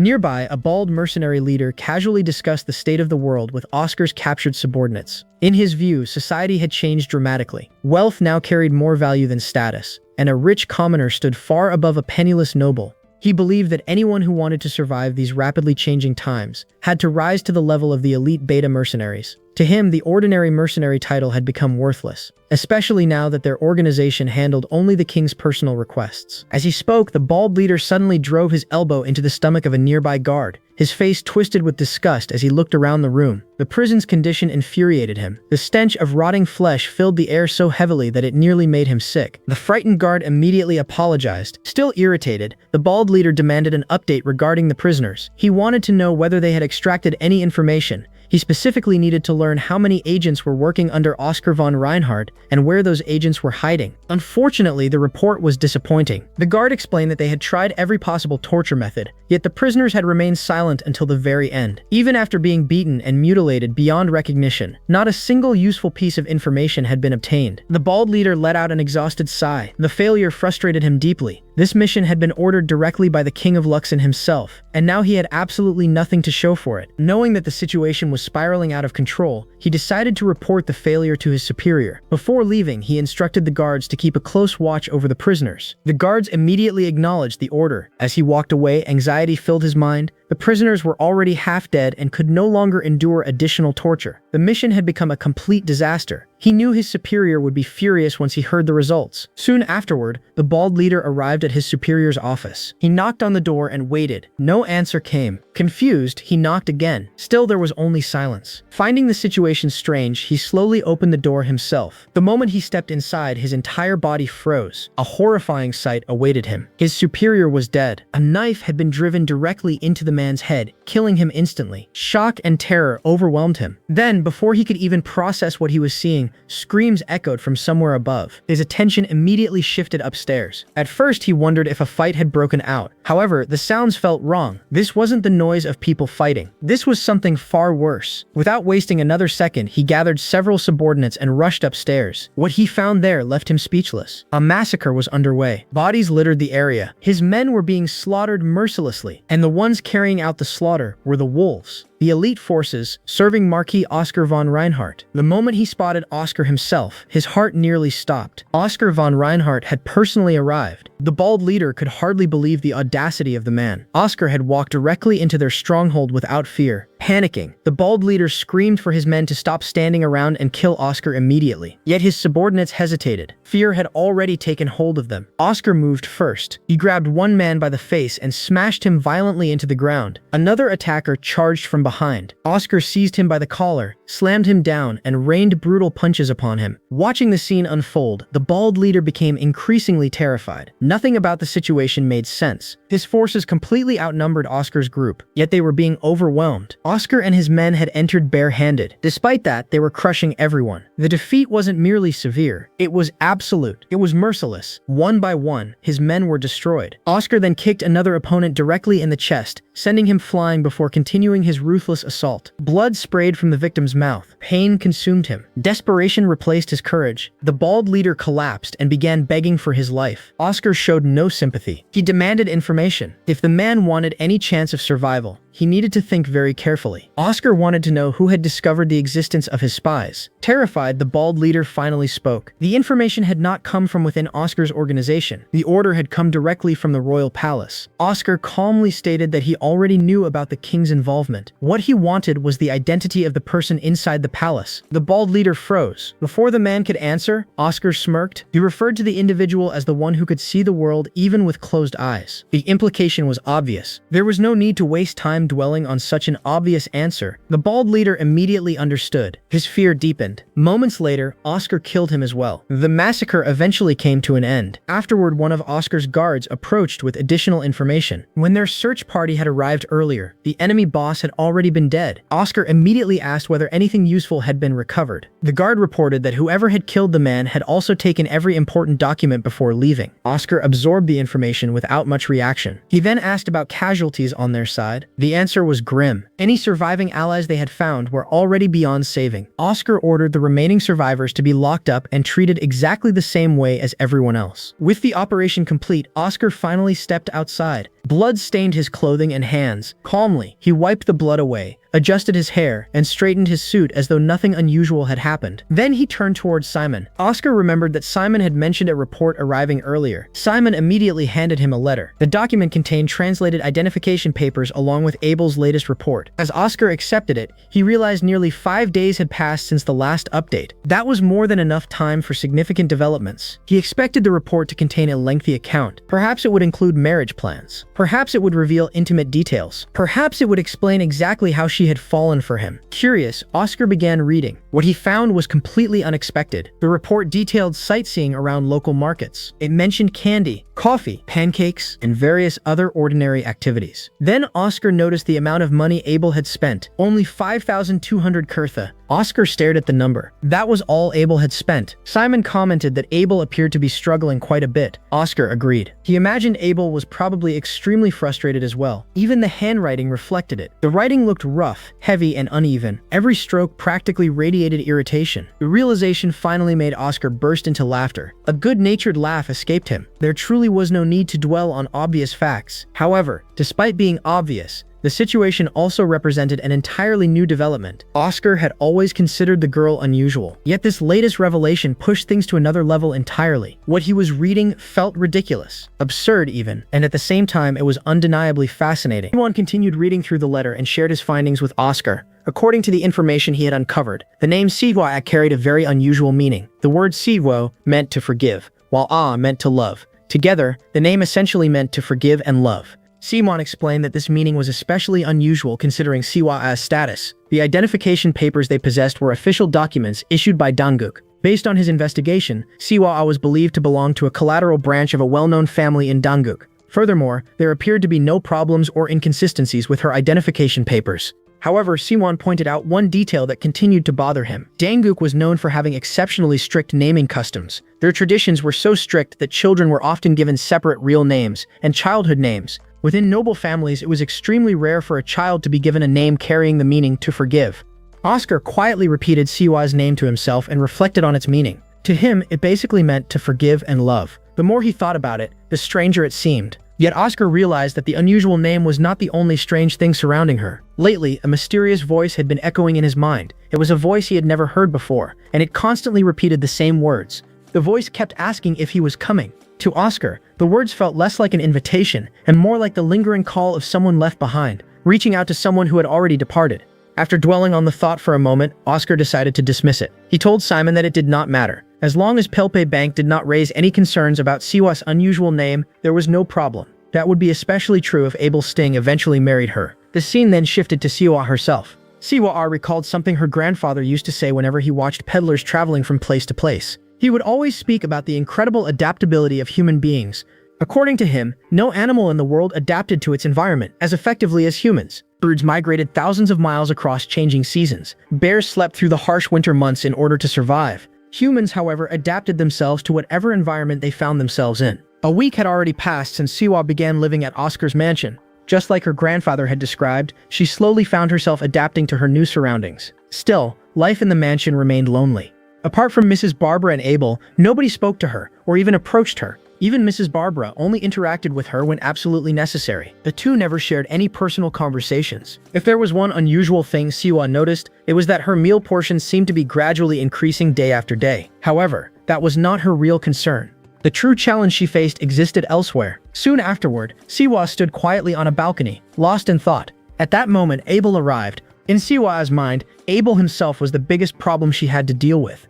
Abel greeted her casually. Meanwhile, Seo-Ah silently admitted to herself that things were not going very well. Abel smiled and asked where they would be going this time. Seo-Ah nervously answered that she wanted to visit Palpian Market. The response immediately irritated Abel, though he forced a polite smile onto his face. He began listing everything he disliked about the market.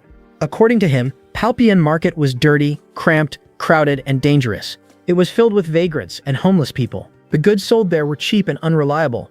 In his opinion, eating anything from the market would almost certainly result in food poisoning. With a sigh, Abel pointed out that they had already spent an entire week wandering around together. During all that time, Seo-Ah had never seemed interested in buying anything. Because of that, he could not understand why she suddenly wanted to visit such a place. Seo-Ah became visibly nervous. Gathering her courage, she stepped a little closer and sincerely explained that she truly wanted to go. She politely asked if he would take her there. Abel found her earnest tone amusing. A smirk appeared on his face. Deep down, he could hardly believe it. During the week he had spent with Seo-Ah, she had displayed a remarkable talent for charming people. His days with her had been so unexpectedly uneventful that he had even begun doubting his own reputation. At that moment, Abel remembered a previous encounter. On that day, he had given Seo-Ah a bouquet of flowers. While presenting them, he had explained that he bought them because he wondered what it would look like if a flower held another flower. According to him, the result looked exactly as he had imagined. Seo-Ah had carefully analyzed his words. She interpreted the statement as a metaphor. She understood that Abel had referred to her as the flower in the comparison. Impressed by his choice of words, she complimented him by saying that he wrote poetry very well. She then thanked him sincerely for all of his hard work. The unexpected praise had left Abel completely embarrassed. Returning to the present, Abel continued reflecting on the situation. He could not understand why Seo-Ah spent so much time wandering through those markets. Meanwhile, various people around him constantly mocked him, believing they had finally found an opportunity to do so. He also blamed an elderly woman who kept recommending places for Seo-Ah to visit. Eventually, despite all his complaints, Abel accompanied Seo-Ah to Palpian Market.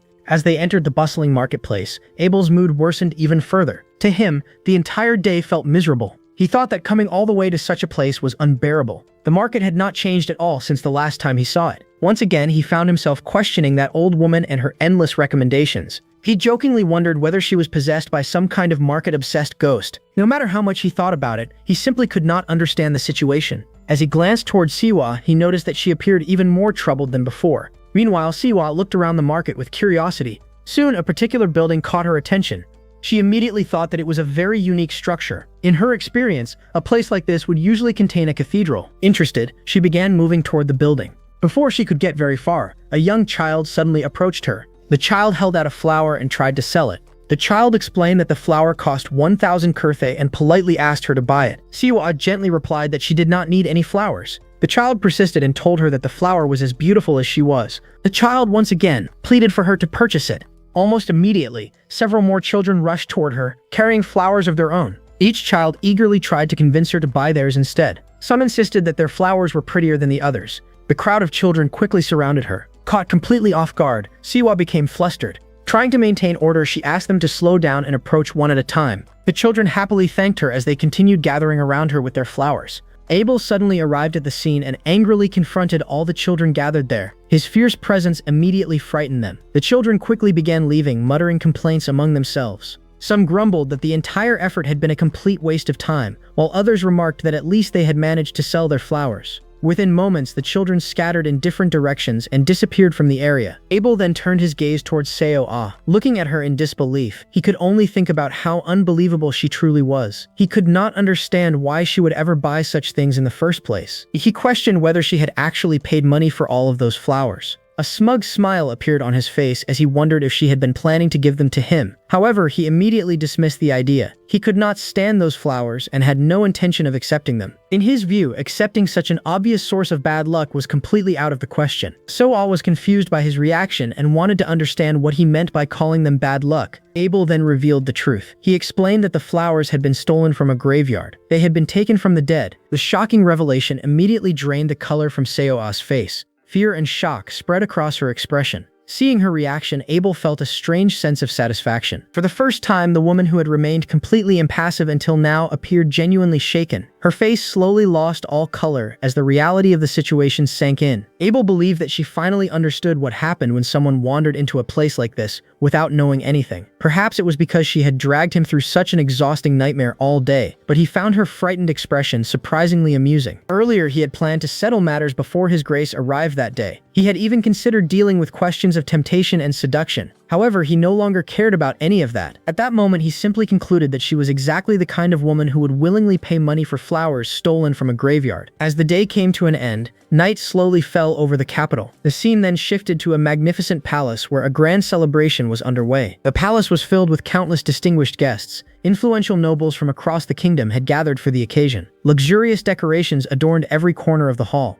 Elegant music echoed throughout the palace, while extravagant food and drinks were served to the guests. The celebration was being held in honor of Sabine's birthday, the younger sister of Oscar. Soon, Sabine made her entrance. As she walked into the grand hall, maids showered flower petals around her. She approached a royal highness with excitement and happiness, delighted by the honored guest's presence. The royal highness had indeed attended the celebration, explaining that Felipe was not particularly far from the location, making it easy to come. Sabine became emotional upon hearing this. She joked that she might start crying and quickly noted that she had spent a long time perfecting her makeup and had no intention of ruining it. A moment later, Duchess Elos stepped forward and offered her heartfelt congratulations. Sabine warmly thanked the Duchess for attending the celebration. Duchess Elos then remarked that this might be the last year she could address Sabine so casually by her first name. Sabine immediately protested and insisted that the Duchess would always be free to call her by her name. The Duchess chuckled softly and pointed out that once Sabine became Her Majesty the Queen, such informality would hardly be possible. Meanwhile, nearby guests discussed a painting displayed prominently within the hall. They admired the artist's recent work and noted its highly distinctive style. One noble admitted to considering the purchase of a similar painting. Another guest wondered whether the artwork had been personally selected by the young lady herself. The response suggested that it most likely had been. The guests praised Sabine's remarkably refined taste. They commented that it was no surprise that painters and musicians throughout the region eagerly sought the patronage of House Jerome. Sabine humbly accepted the compliments and stated that she felt honored that others thought so highly of her taste. However, she quickly redirected the praise toward her mother. She emphasized that the person who had truly discovered and supported those talented artists was none other than her mother. Marchioness warmly responded that Sabine was being far too modest. Sabine then looked around the grand gathering and reflected on the impressive crowd. Although she had expected an important celebration, she was still astonished to see so many renowned nobles gathered together in one place. Soon, many nobles, duchesses, and distinguished guests directed their attention toward the Marchioness. They asked how she had managed to raise such a beautiful and intelligent daughter. Others remarked that such success was hardly surprising. House Jerome possessed prestige equal to House Reichinhardt. Furthermore, The Count's only daughter was engaged to King Leopold himself. The guests could only marvel at how extraordinarily powerful the family had become. As the conversation continued, someone remembered another important family member and asked whether the Marchioness's son would be attending the celebration that evening. For a moment, the Marchioness remained silent. Sabine quickly stepped in and explained that her brother Oscar would not be attending. She admitted that she was just as disappointed by his absence. She wondered how he could miss his own little sister's birthday and playfully complained about it to her mother. The Marchioness immediately defended Oscar. She reminded Sabine of how incredibly busy her brother was. She further noted that if Sabine remembered the engagement gift he had given her, she would not be speaking so critically of him. Sabine responded that she did not care about expensive gifts. What she truly wanted was for her brother to be present at the celebration. Nearby noblewomen and duchesses quietly commented among themselves. They observed that the young lady clearly missed her brother terribly. They expressed complete understanding of her feelings. The discussion soon shifted toward Oscar himself. The guest noted that any gathering attended by Marquis Reinhardt would instantly become an event worth attending. Some even declared that they would gladly cross an entire sea just to be present at an occasion where he appeared. They eagerly requested that the Marchioness inform them if the Marquis ever decided to attend a social gathering in the future. The Marchioness smiled politely and explained that Oscar rarely attended social functions of that nature. Nevertheless, she promised to let them know if such an occasion ever arose. The nobles immediately expressed their gratitude. Many openly admitted that if His Grace Marquis Reinhardt attended an event, they would not care even if there was not a single seat available for them. One guest revealed that a younger sibling had recently begun collecting every newspaper that mentioned His Grace. Hearing such comments caused Sabine to chuckle softly. Elsewhere in the gathering,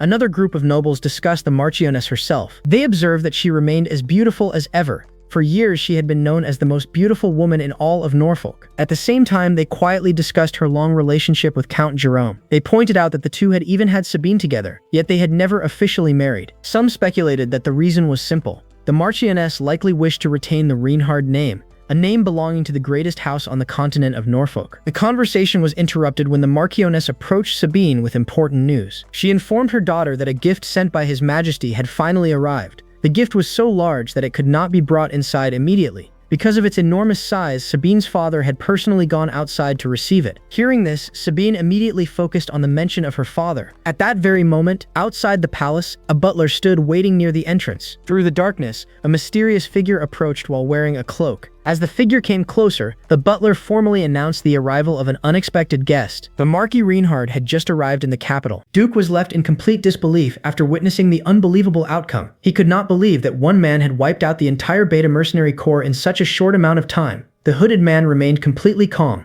He reminded Duke that this result had always been within their expectations and was never considered surprising. Duke then shifted his attention to another concern. He wanted to know whether every loose end had been taken care of. The hooded man assured him that there was nothing to worry about.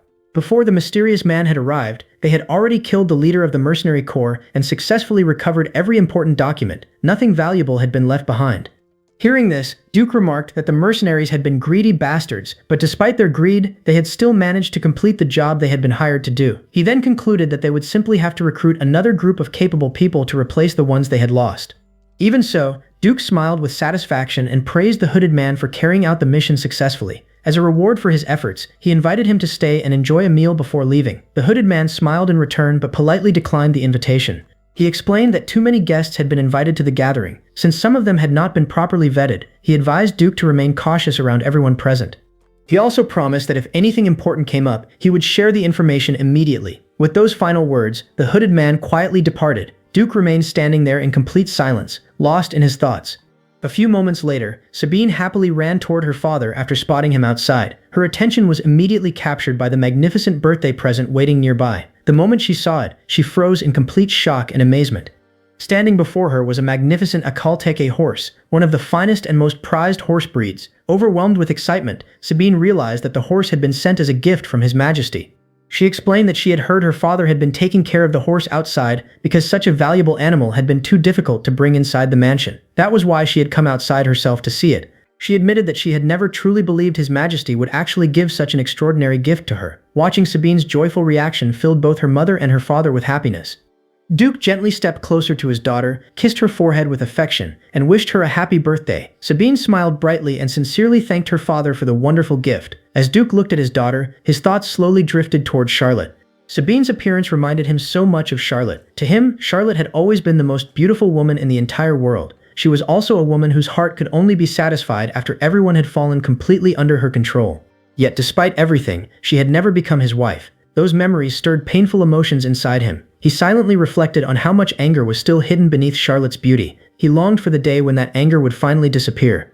More than anything else, he wished the man who still occupied Charlotte's heart would eventually stop meaning anything to her. As those lingering thoughts remained in Duke's mind, the story gradually shifted elsewhere. A carriage steadily traveled through the night. Inside the carriage sat Oscar. He quietly smoked a cigarette while staring into the distance. Amid the acrid smell of cigarette smoke, he occasionally caught a faint scent of fresh greenery. That familiar fragrance immediately reminded him of Seo-Ah. He wondered whether his long-standing habit of searching for the key had unconsciously shifted toward following that unique scent instead. Although he still found every one of Seo-Ah's movements suspicious, that refreshing scent stubbornly remained at the edge of his senses. His thoughts naturally drifted toward her again. He imagined that she was probably asleep by now. He also remembered the moment at the hotel and imagined that she might once again hesitate before finally greeting him. Eventually, Oscar's carriage arrived at his mansion. As soon as he stepped out, Miss Barber respectfully greeted him. Oscar entered the mansion together with all of his subordinates. While walking through the mansion, his eyes constantly searched the surroundings, clearly looking for someone.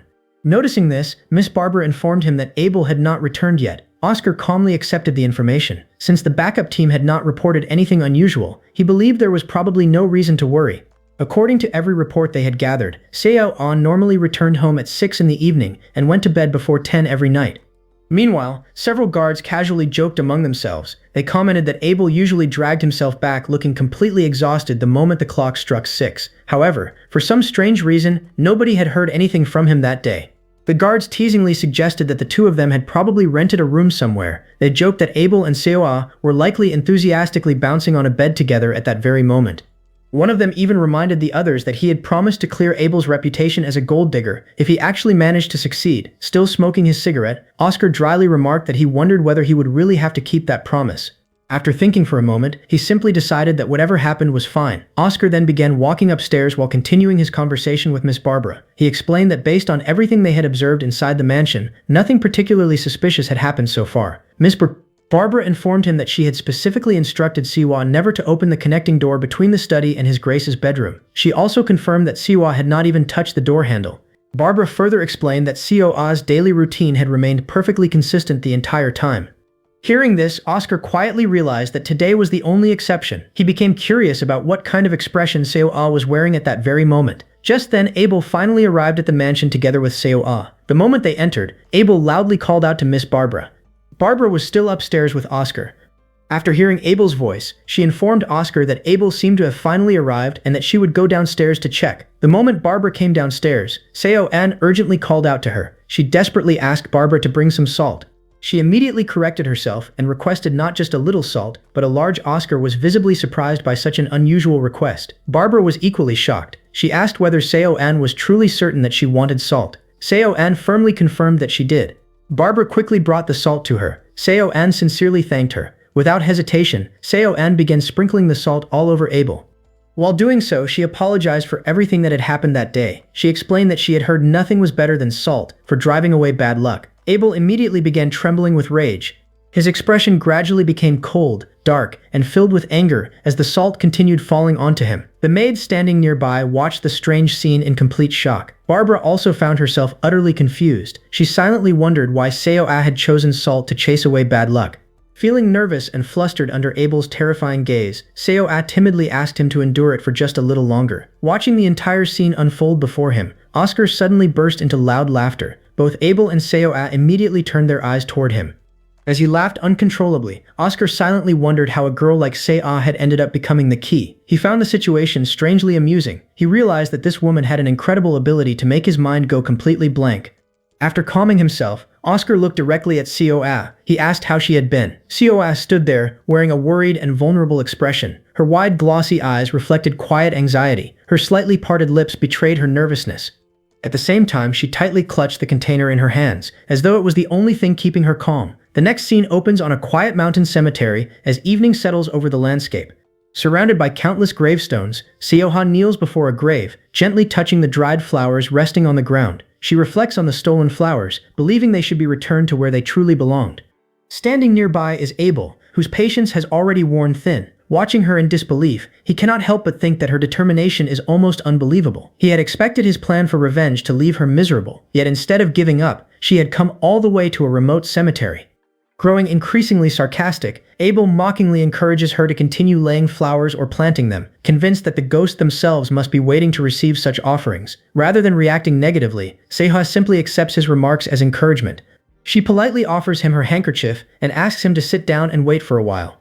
Instead, Abel deliberately keeps his distance, turning his back on her and refusing to come any closer. Embarrassed by his reaction, Seo-Ah quietly apologizes and promises to finish as quickly as possible. As Abel looks back at the endless rows of gravestones, confusion replaces his irritation. He begins questioning how anyone could possibly identify which graves had originally lost their flowers. It seems like an impossible task. Meanwhile, Seo-Ah carefully gathers the dried flowers from the ground, placing them neatly on paper, while fresh flowers remain beside her inside a plastic bag. She then begins counting the graves one by one. After calculating that there are approximately 562 graves but only around 100 flowers available, she realizes she would need to purchase roughly 460 additional flowers to ensure that every single grave receives one.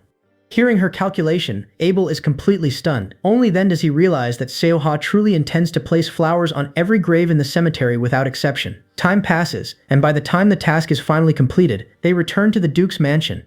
Inside the mansion, Oscar listens calmly as Abel reports everything that had happened. Simon, along with another attendant, stands nearby, silently listening to the conversation.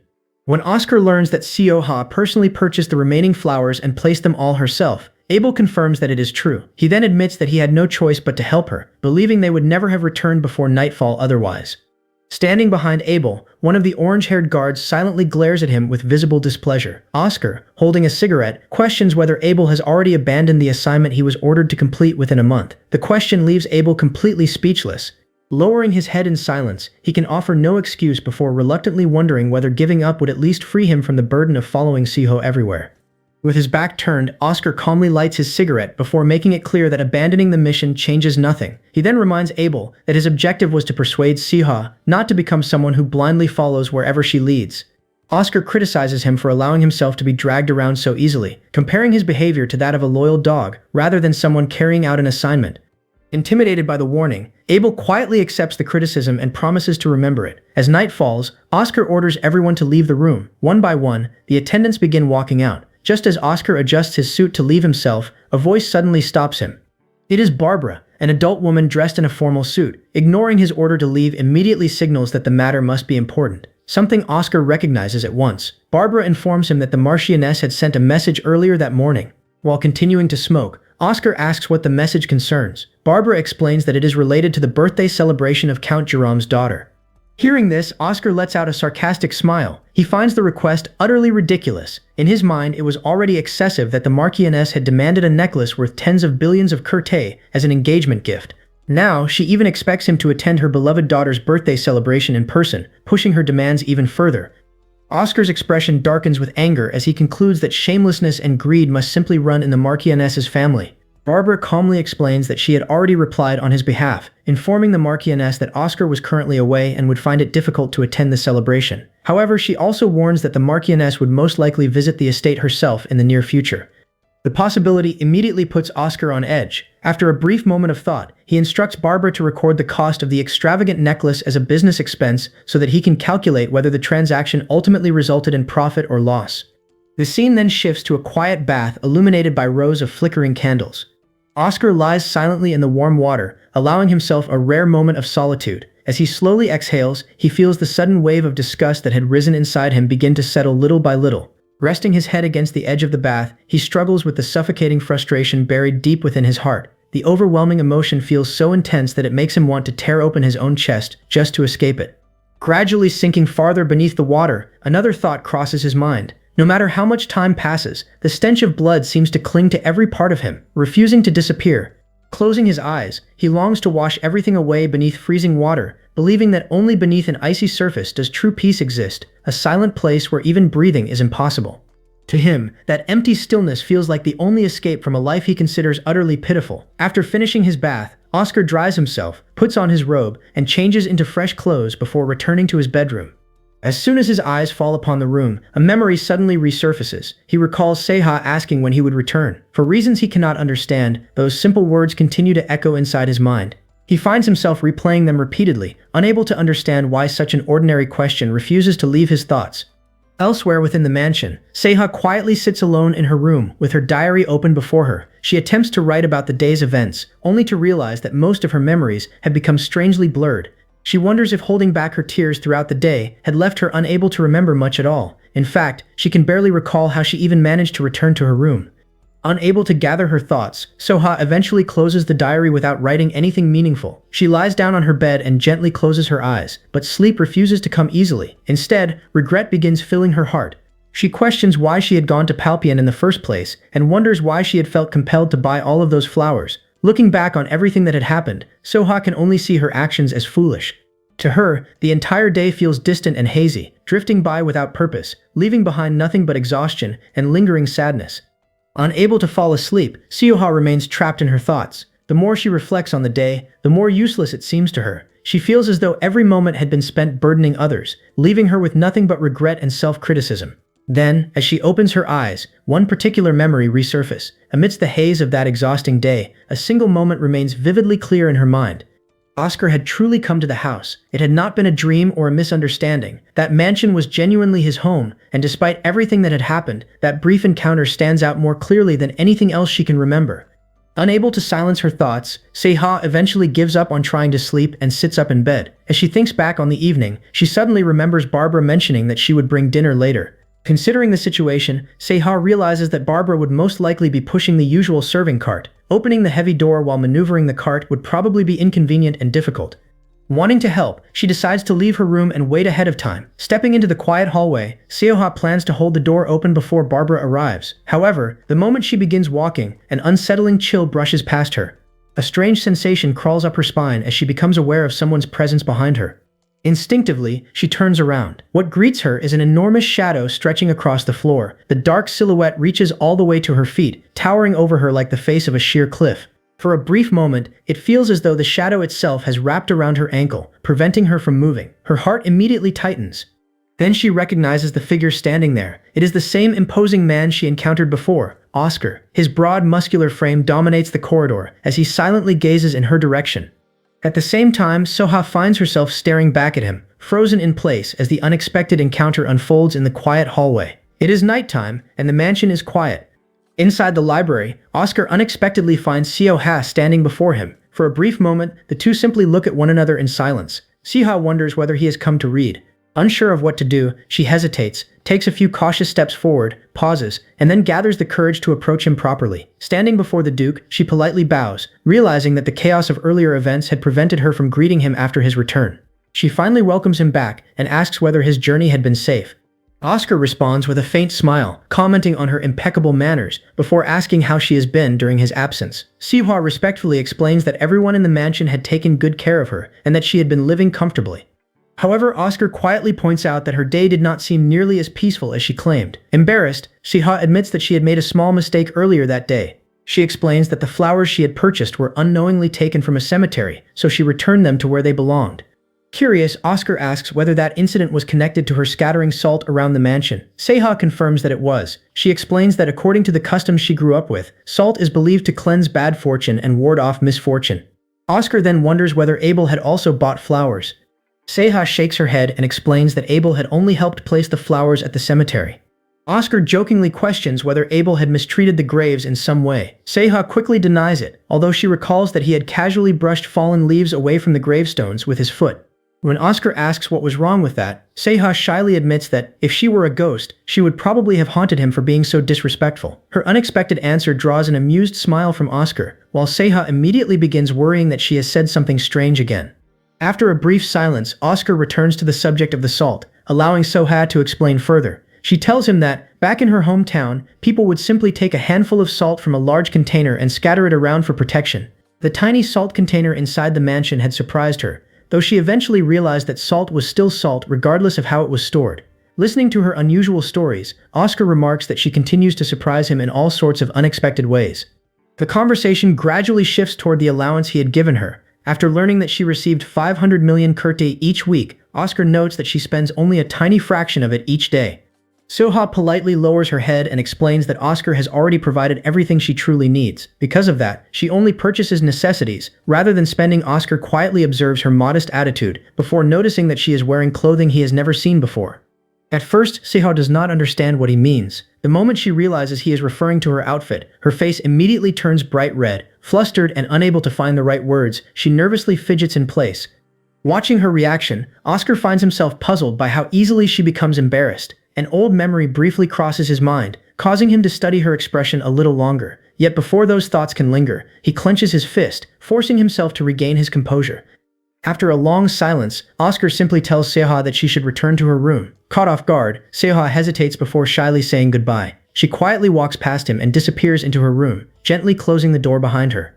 Left alone in the hallway, Oscar continues staring at the closed door. A faint memory lingers in his thoughts, reminding him of their earlier encounters. Though he expected those impressions to disappear with time, they continue resurfacing, leaving him unable to understand why. Frustrated by his own distracted thoughts, Oscar runs a hand through his hair and questions what he had truly hoped to accomplish by coming there in the first place. Unable to find an answer, he silently composes himself before the night falls quiet once again. The scene continues inside Seo-Ah's room late at night. Seo-Ah quietly returns to her room, sits down on the floor near the closed door, and remains completely lost in thought. To her, it is a night that refuses to grant her any sleep. Every nerve in her body remains fixated on the enormous shadow that had stood behind her only moments ago. Although the heavy presence beyond the door has already disappeared, she still cannot bring herself to move.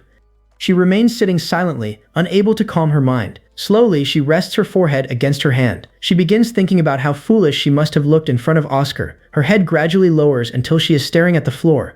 She wonders whether an unwanted guest who becomes nothing more than a nuisance would simply be told to leave and go somewhere else where they would no longer be seen. As those thoughts continue filling her mind, Seo-Ah reflects on the emotions she experienced earlier.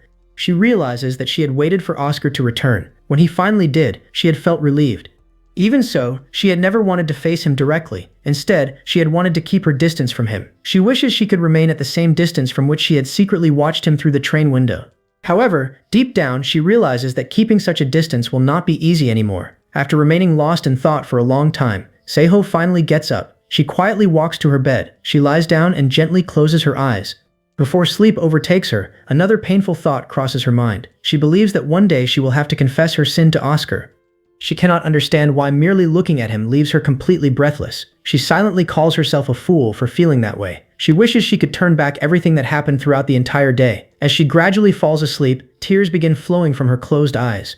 Even in her sleep, she quietly cries. Her regret grows even deeper. She no longer wishes to turn back only that single day. Instead, she desperately wishes she could turn back time itself to before she had ever been born. The following morning, dawn arrives. Warm sunlight streams through the windows, filling Seo-Ah's room with a gentle glow. She remains asleep on her bed. Fresh tear stains can still be seen on her pillow. A sudden knock echoes from outside her room. The sound slowly awakens Seo-Ah. Her eyes gradually open. From outside the door, Barbara loudly calls out to her. Hearing Barbara's voice, Seo-Ah immediately sits upright on the bed. Barbara announces from outside that she is coming inside. As she enters, Barbara gently remarks that Seo-Ah must have been terribly tired. However, instead of finding her asleep, Barbara discovers Seo-Ah already awake and quietly sitting on the bed while putting on her sweater. Seo-Ah becomes slightly startled when Barbara kindly asks whether she would like to sleep a little longer. From where she sits, Seo-Ah politely declines the offer. She assures Barbara that she is fine and says she will get ready immediately. Barbara gently suggests that Seo-Ah should simply take the day off and get some proper rest. By then, Seo-Ah has already finished putting on her sweater. She adjusts the ribbon tied in her hair. With a small smile, she once again assures Barbara that she is truly fine. Barbara quietly observes her. It is obvious to her that Seo-Ah barely slept at all. She remembers that Seo-Ah had seemed distracted throughout the previous day. When Barbara checked on her again later that night, Seo-Ah had looked even worse. Barbara cannot help but grow concerned. Meanwhile, Seo-Ah looks toward the small collection of old, worn-out dresses hanging neatly on their hangers. After hesitating for a moment, she softly calls out to Barbara. Barbara immediately returns her attention to Seo-Ah and patiently listens. Seo-Ah politely asks where she should go if she wishes to buy some clothes. Barbara replies that if Seo-Ah simply wants clothing, she can recommend a market filled with clothing stalls. Seo-Ah gently shakes her head. She explains that she is actually looking for something made from finer fabrics. She wants clothes that are more expensive and appear much more refined. Her reason for wanting expensive clothing is simple. Abel's sweater had been ruined because of everything that happened at the cemetery. Meanwhile, somewhere else inside the estate, Abel is still asleep. His room is a complete mess. Empty alcohol bottles are scattered across the floor. He sleeps almost naked, with only a single piece of cloth covering his private area. Suddenly, a loud voice calls out from outside his room. A subordinate informs him that the target has arrived and is currently waiting in front of the annex. The man loudly reminds Abel that he should get ready. Even then, Abel remains asleep for another brief moment. Finally, he slowly wakes up. He rubs his tired eyes before letting out an exhausted sigh. With obvious frustration, he curses under his breath and complains that the situation completely sucks. Still sitting on the bed, Abel tells the subordinate to inform Seo-Ah that he will come down soon. As he stands up, he cannot help complaining to himself. After wandering around with Seo-Ah for the entire previous day, he cannot understand why she is already eager to visit another market so early in the morning. He wonders whether she is actually human. If she truly is, then she should naturally want some rest as well. Abel walks across the room while scratching his head. He opens his closet. The moment he looks inside, he suddenly stops. He remembers that his coat had been ruined. Because of its condition, he realizes he probably cannot wear it anymore. Without another word, Abel walks into the bathroom. He turns on the shower. Warm water begins pouring over his body. Standing peacefully beneath the running water with his eyes closed, Abel quietly reflects on his situation. Despite everything that has happened, he still cannot bring himself to completely give up. Judging by the current circumstances, he believes Oscar probably will not kill him, simply because he failed to secure the target. However, he is equally convinced that there is absolutely no way he will avoid being demoted. Water continues splashing across his body as his thoughts become even heavier. If he is going to be demoted after following Seo-Ah around like nothing more than a loyal lapdog, perhaps there is a better solution. He begins considering whether it would be smarter to sweet-talk Seo-Ah instead. Perhaps if he can gain her trust, he might still receive the assignment he actually wants. Outside the mansion, a cool morning breeze blows through the estate. Seo-Ah stands alone, fully dressed and waiting patiently. The cold air makes her shiver. She gently rubs her arms, trying to warm herself. From the distance, Abel finally approaches. He casually asks whether she has become interested in visiting another market again today. Seo-Ah turns around after hearing his voice. She sees Abel standing opposite her. Abel immediately begins complaining. He insists that everything sold at those markets is basically the same anyway. According to him, every product looks more or less identical. Seo-Ah quietly agrees with his opinion. However, she gently explains that today's outing is different. Before she can finish her explanation, Abel grows restless. He immediately begins wondering what she intends to do today. Realizing that he reacted too quickly, Abel mentally tells himself to calm down. As he carefully looks at Seo-Ah's face, something immediately catches his attention. He notices how exhausted she looks.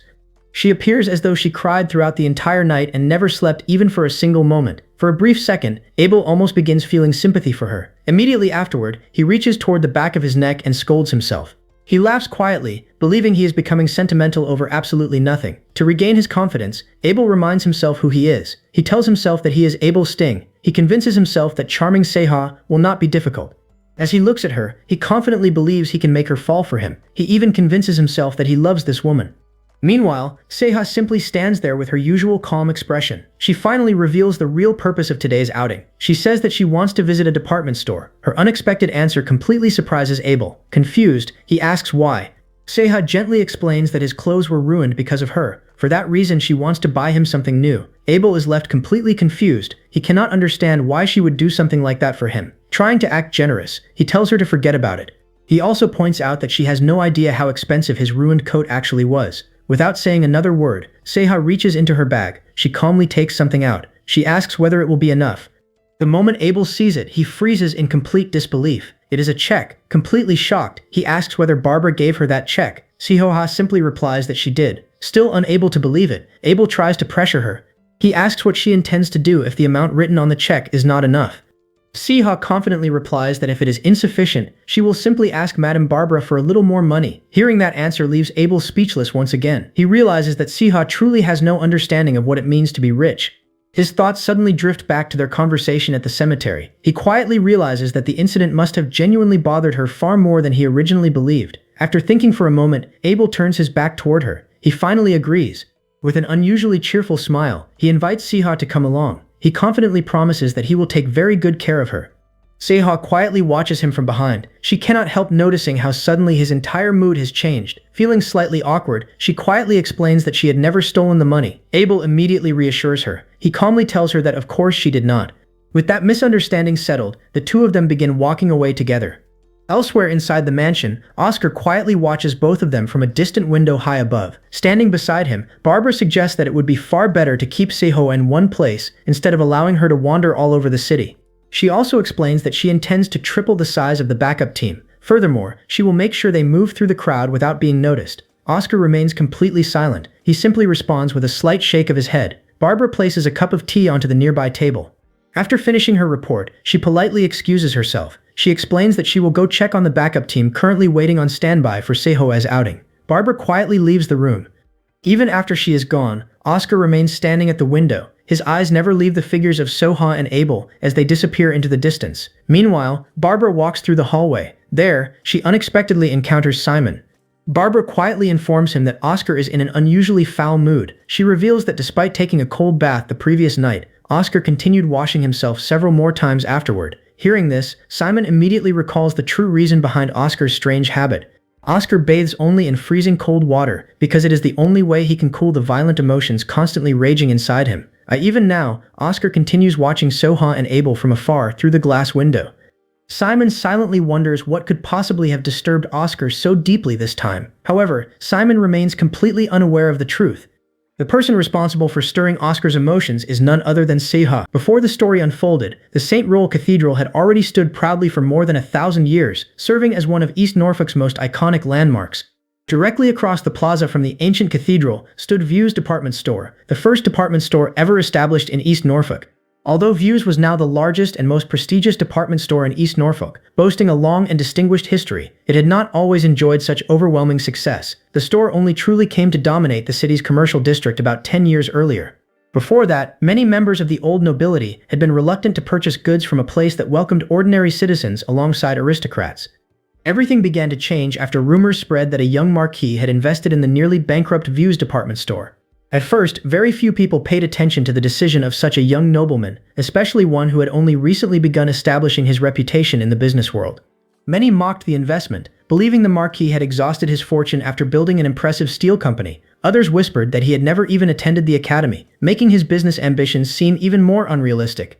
Despite the ridicule, the marquis continued expanding his influence. Beginning with the acquisition of the railroad, railway lines gradually connected towns throughout Norfolk. As transportation improved, unfamiliar goods from every corner of the region began pouring into View's department store. The store soon displayed everything customers could desire, from fashionable clothing and designer handbags to elegant heels and luxurious necklaces. Little by little, the nobility found themselves drawn to the department store. As their patronage increased, the surrounding district transformed into a thriving commercial center filled with bustling crowds. Fine wines became one of its greatest attractions, making the district even more prestigious. While the department store flourished below, its exclusive VIP lounge hosted the city's elite.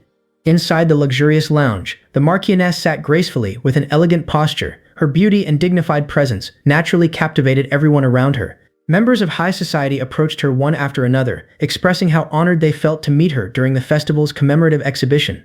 They also thanked her for allowing everyone to enjoy such exquisite champagne during the celebration. The champagne had been infused with Lujas raspberries, and they admired the remarkable taste. They praised the young man responsible for distributing it, noting that despite being only 21 years old, he surely must have inherited his refinement from the Marchioness. As everyone showered her family with compliments and praised their distinguished taste, the Marchioness simply lifted her champagne and listened quietly without interrupting. Someone continued remarking that refined taste truly seemed to run in her family. Soon, a red-haired noblewoman shifted the conversation toward the young marquis and wondered why he still remained unmarried. The subject immediately caught the Marchioness's full attention. Another seated lady added that marriage proposals for someone of his status must surely be arriving in endless numbers. She commented that arranging a child's marriage was naturally every parent's concern. Four noblewomen sat together opposite one another, chatting comfortably, while the Marchioness remained completely silent, allowing them to continue speaking. After listening long enough, the Marchioness finally spoke. She admitted that she also had a son, making it impossible not to envy the others. The two women who had led the discussion immediately grew nervous upon hearing her calm response. Pretending to take another sip of her champagne, the Marchioness casually remarked that she could not help wondering what sort of distinguished marriage proposals had actually come the red-haired lady's way. She then gently placed her glass on the table before directing everyone's attention toward the paintings displayed high upon the surrounding walls. With complete confidence, she pointed out that not a single artwork exhibited inside the hall carried a price tag. Maintaining her elegant yet commanding posture, she calmly asked the red-haired noblewoman whether she had purchased any of the paintings being displayed that day.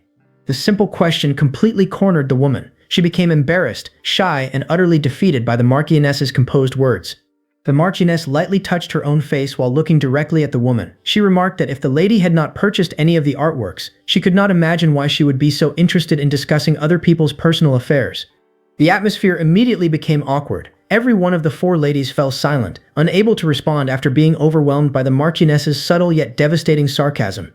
The red-haired woman lowered her head in humiliation, quietly excused herself, and hurried out of the lounge.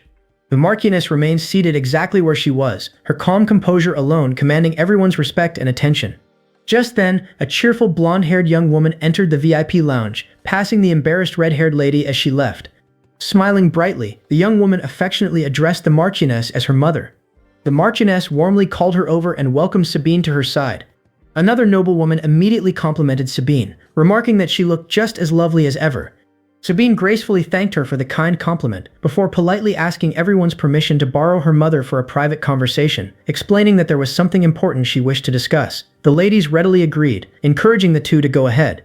The Marchioness and Sabine left the lounge together while holding hands. Once outside, the Marchioness gently asked what Sabine wished to discuss. Sabine explained that she had discovered something on the department store's first floor that she hoped to receive as a birthday present from her mother. Closing her eyes, the Marchioness reminded Sabine that both her brother and His Majesty had already given her extravagant birthday gifts. She questioned whether another present from her was truly necessary. She then remarked that it had been on Sabine's birthday that she herself had endured the pain of bringing her into the world. Hearing those words from her mother, Sabine became visibly upset and threw a small tantrum. The Marchioness continued by saying that if anyone should be receiving a gift, it ought to be herself, rather than Sabine.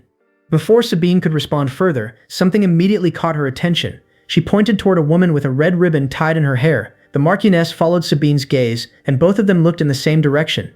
Sabine specifically drew her mother's attention to the woman with the red ribbon, who was none other than Seo-Ah. While they quietly observed Seo-Ah from afar, the story naturally shifted to another part of the bustling department store. Abel had brought Seo-Ah into the magnificent department store, where crowds of people filled every corner. The dazzling displays and luxurious atmosphere reflected the excitement of the ongoing festivities. As Seo-Ah admired her surroundings, several people hurried past and brushed against her. She quickly apologized before Abel pointed out that the store was especially crowded because it was a festival day. His explanation helped Seo-Ah understand why so many people had gathered there. Abel moved a little closer to her and explained that fireworks would be held later that evening. He suggested that they watch them together after finishing their shopping. Still innocent and unfamiliar with such places, Seo-Ah quietly admitted that she did not even know this was a place where goods were sold. Abel realized that she only understood ordinary markets and had never experienced a department store before. Lowering her head, Seo-Ah confessed that she did not really know what she was supposed to do there and simply intended to follow whatever Abel wanted. Abel listened quietly before asking if she truly meant he could go wherever he pleased. Seo-Ah innocently agreed. At that moment, Abel found her sudden innocence unbearably adorable. As he continued gazing at her affectionately, he realized the truth within his own heart. He admitted to himself that he completely loved her, especially the innocent expression she was wearing. Happily accepting her answer, Abel led her deeper into the department store. Excitedly, he guided her from one section to another, while enthusiastically encouraging her to follow him. The saleswomen warmly welcomed the pair as they entered the men's clothing section, where elegant suits, shoes, and fashionable clothing filled the displays. Seo-Ah quietly sat nearby, feeling completely overwhelmed by the luxurious surroundings. She felt as though the grandeur of the department store might swallow her whole. While watching Abel happily browse through coats, she noticed how much livelier his steps became whenever he visited a place like this. One saleswoman recommended Aran cashmere, explaining that winter was approaching and nothing compared to its quality during the cold season. Hearing the recommendation made Seo-Ah realize how much Abel genuinely enjoyed places like this. She suddenly remembered that she had only ever taken him to ordinary markets before, making her feel slightly guilty. The saleswoman then asked Abel for his opinion after he tried on one of the coats. She complimented the outfit by saying it offered a comfortable fit for winter, provided plenty of room, perfectly matched his complexion, and looked exceptionally handsome on him. Smiling with satisfaction, Abel admired himself before asking Seo-Ah what she thought of his appearance. Seo-Ah became slightly confused, unsure how to respond, though she still believed the coat suited him very well. The moment the words left his mouth, Abel realized he had accidentally addressed her with the affectionate nickname that he normally reserved for their most intimate moments. The saleswoman continued praising Abel, remarking once again that the outfit looked wonderful on him. Seo-Ah quietly agreed that the coat suited him very well. The saleswoman enthusiastically added that Abel looked remarkably handsome, and admitted she could only envy the woman fortunate enough to stand beside someone so attractive. Meanwhile, Abel suddenly realized that Seo-Ah had no idea what the affectionate nickname actually implied. Seo-Ah continued looking at him with innocent confusion. A mischievous smile spread across Abel's face as he thought he might have discovered the perfect way to completely overwhelm the clueless outsider with his affection. Satisfied with his choice, Abel informed the saleswoman that he would purchase the coat. The saleswoman gratefully thanked him for his purchase. Abel then asked whether he could also try on another coat. Hearing that request made Seo-Ah unexpectedly nervous. At the same time, hidden among the crowded shoppers, an unknown individual remained concealed in the shadows, silently watching Seo-Ah from a distance. Elsewhere inside one of the department store's private drawing rooms, an important business meeting was coming to an end. A contract had already been signed, marking the successful conclusion of the negotiations. The businessman expressed his sincere gratitude to Oscar for signing the contract. He assured Oscar that he would never forget such generosity. Oscar calmly lit a cigarette before explaining that there had been no generosity involved. The agreement had simply been accepted because it benefited both parties equally. Simon stood silently beside him while the businessman remained seated. As Simon observed Oscar, he noticed that his master had been in an unusually foul mood throughout the entire day. However, it no longer seemed like simple anger. Instead, Oscar appeared strangely distant, as though something else occupied his mind. Oscar quietly continued smoking, while Simon decided it would be best to end the meeting as quickly as possible. The businessman then called for several women to enter the room. 4 different women walked inside. Standing up, the businessman presented them as a small token of his appreciation for Oscar. Simon immediately felt irritated. He had made it perfectly clear that the meeting was supposed to remain strictly about business. Oscar said nothing. He simply continued smoking while silently observing one particular woman whose appearance reminded him of Seo-Ah. The woman smiled shyly after noticing Oscar's gaze. Watching the situation unfold, the businessman assumed that she had caught Oscar's attention. He found it unexpected, believing Oscar usually preferred women with a far more glamorous appearance. Simon quietly offered to handle everything from there. Oscar stopped him, saying he had restrained himself long enough. He then ordered Simon to wait outside. After everyone left, Oscar remained seated in silence as the woman slowly approached him. Looking directly at her, Oscar asked why she was still standing there and instructed her to do what she had come for. The woman nervously admitted that his intentions had been easy to understand. She moved closer to him and began unbuttoning his shirt while assuring him that she would take very good care of him. Oscar, however, showed no sign of enjoying the situation. Holding the woman's wrist, he tried to understand himself. He believed the alcohol should have intensified his desire, yet nothing felt the way it should. He leaned forward and attempted to kiss her. At that very moment, something inside him abruptly stopped. The woman blushed as she gently held Oscar's hand. Oscar silently wondered what he had expected to see instead. Without another word, he suddenly pulled away. He stood up and carefully wiped his hand with a handkerchief. The startled woman called out to him in confusion. Oscar tossed the used handkerchief aside before telling her that he would leave the money there and that she should simply take it. The woman anxiously asked whether she had done something wrong. Oscar glanced back only slightly before explaining that he simply had a weak stomach. With that, he left the room. Outside, he reunited with Simon and the accompanying guards. Simon looked at Oscar, surprised to see him already dressed neatly in his suit again. As they walked together, Simon informed Oscar that the festival had drawn an enormous crowd. To avoid the congestion, he had already prepared another route and requested that Oscar follow him. Ignoring the suggestion, Oscar instead headed toward the crowded streets while calmly lighting another cigarette. He remarked that they would simply walk since the destination was not far away. The streets buzzed with excitement as people called to one another, telling others they could get a better view elsewhere, and urging everyone to hurry because the event was about to begin. As Oscar walked through the crowd, he reminded himself that the matter was not worth dwelling on. Once everything had passed, he should simply brush it aside and move forward. Nearby, 2 noble women chatted with each other. One noticed that the other was wearing the same perfume as Marciana's Reinhardt. The second woman proudly replied that she had bought it the moment it came back in stock. While quietly smoking, Oscar overheard their conversation. The heavy fragrance drifting through the crowd immediately reminded him of the Marchioness and her daughter Sabine. Standing alone in a corner with his cigarette, Oscar quietly reflected that such lingering thoughts should have been easy to erase beneath the smoke. Instead, the feeling remained like a tiny thorn lodged deep inside his throat, leaving behind an uneasiness he could not explain. From the corner of the street, he gazed into the crowded festival and silently wondered where that unsettling feeling had come from and why it had settled so deeply within him. He questioned whether anything had truly existed there in the first place. Then, among the countless people walking through the crowd, he suddenly saw Seo-Ah. The moment his eyes found her, Oscar stopped smoking. He could not understand why he simply could not stop thinking about her. Although the streets were overflowing with people, his gaze remained fixed solely on Seo-Ah. As he watched her struggling to move through the dense crowd, worry immediately filled his heart. Then, in an instant, something happened. Seo-Ah suddenly disappeared from his sight. Without hesitation, Oscar rushed toward where he had last seen her. Simon noticed Oscar's sudden movement and immediately called out to him as Oscar disappeared into the crowd.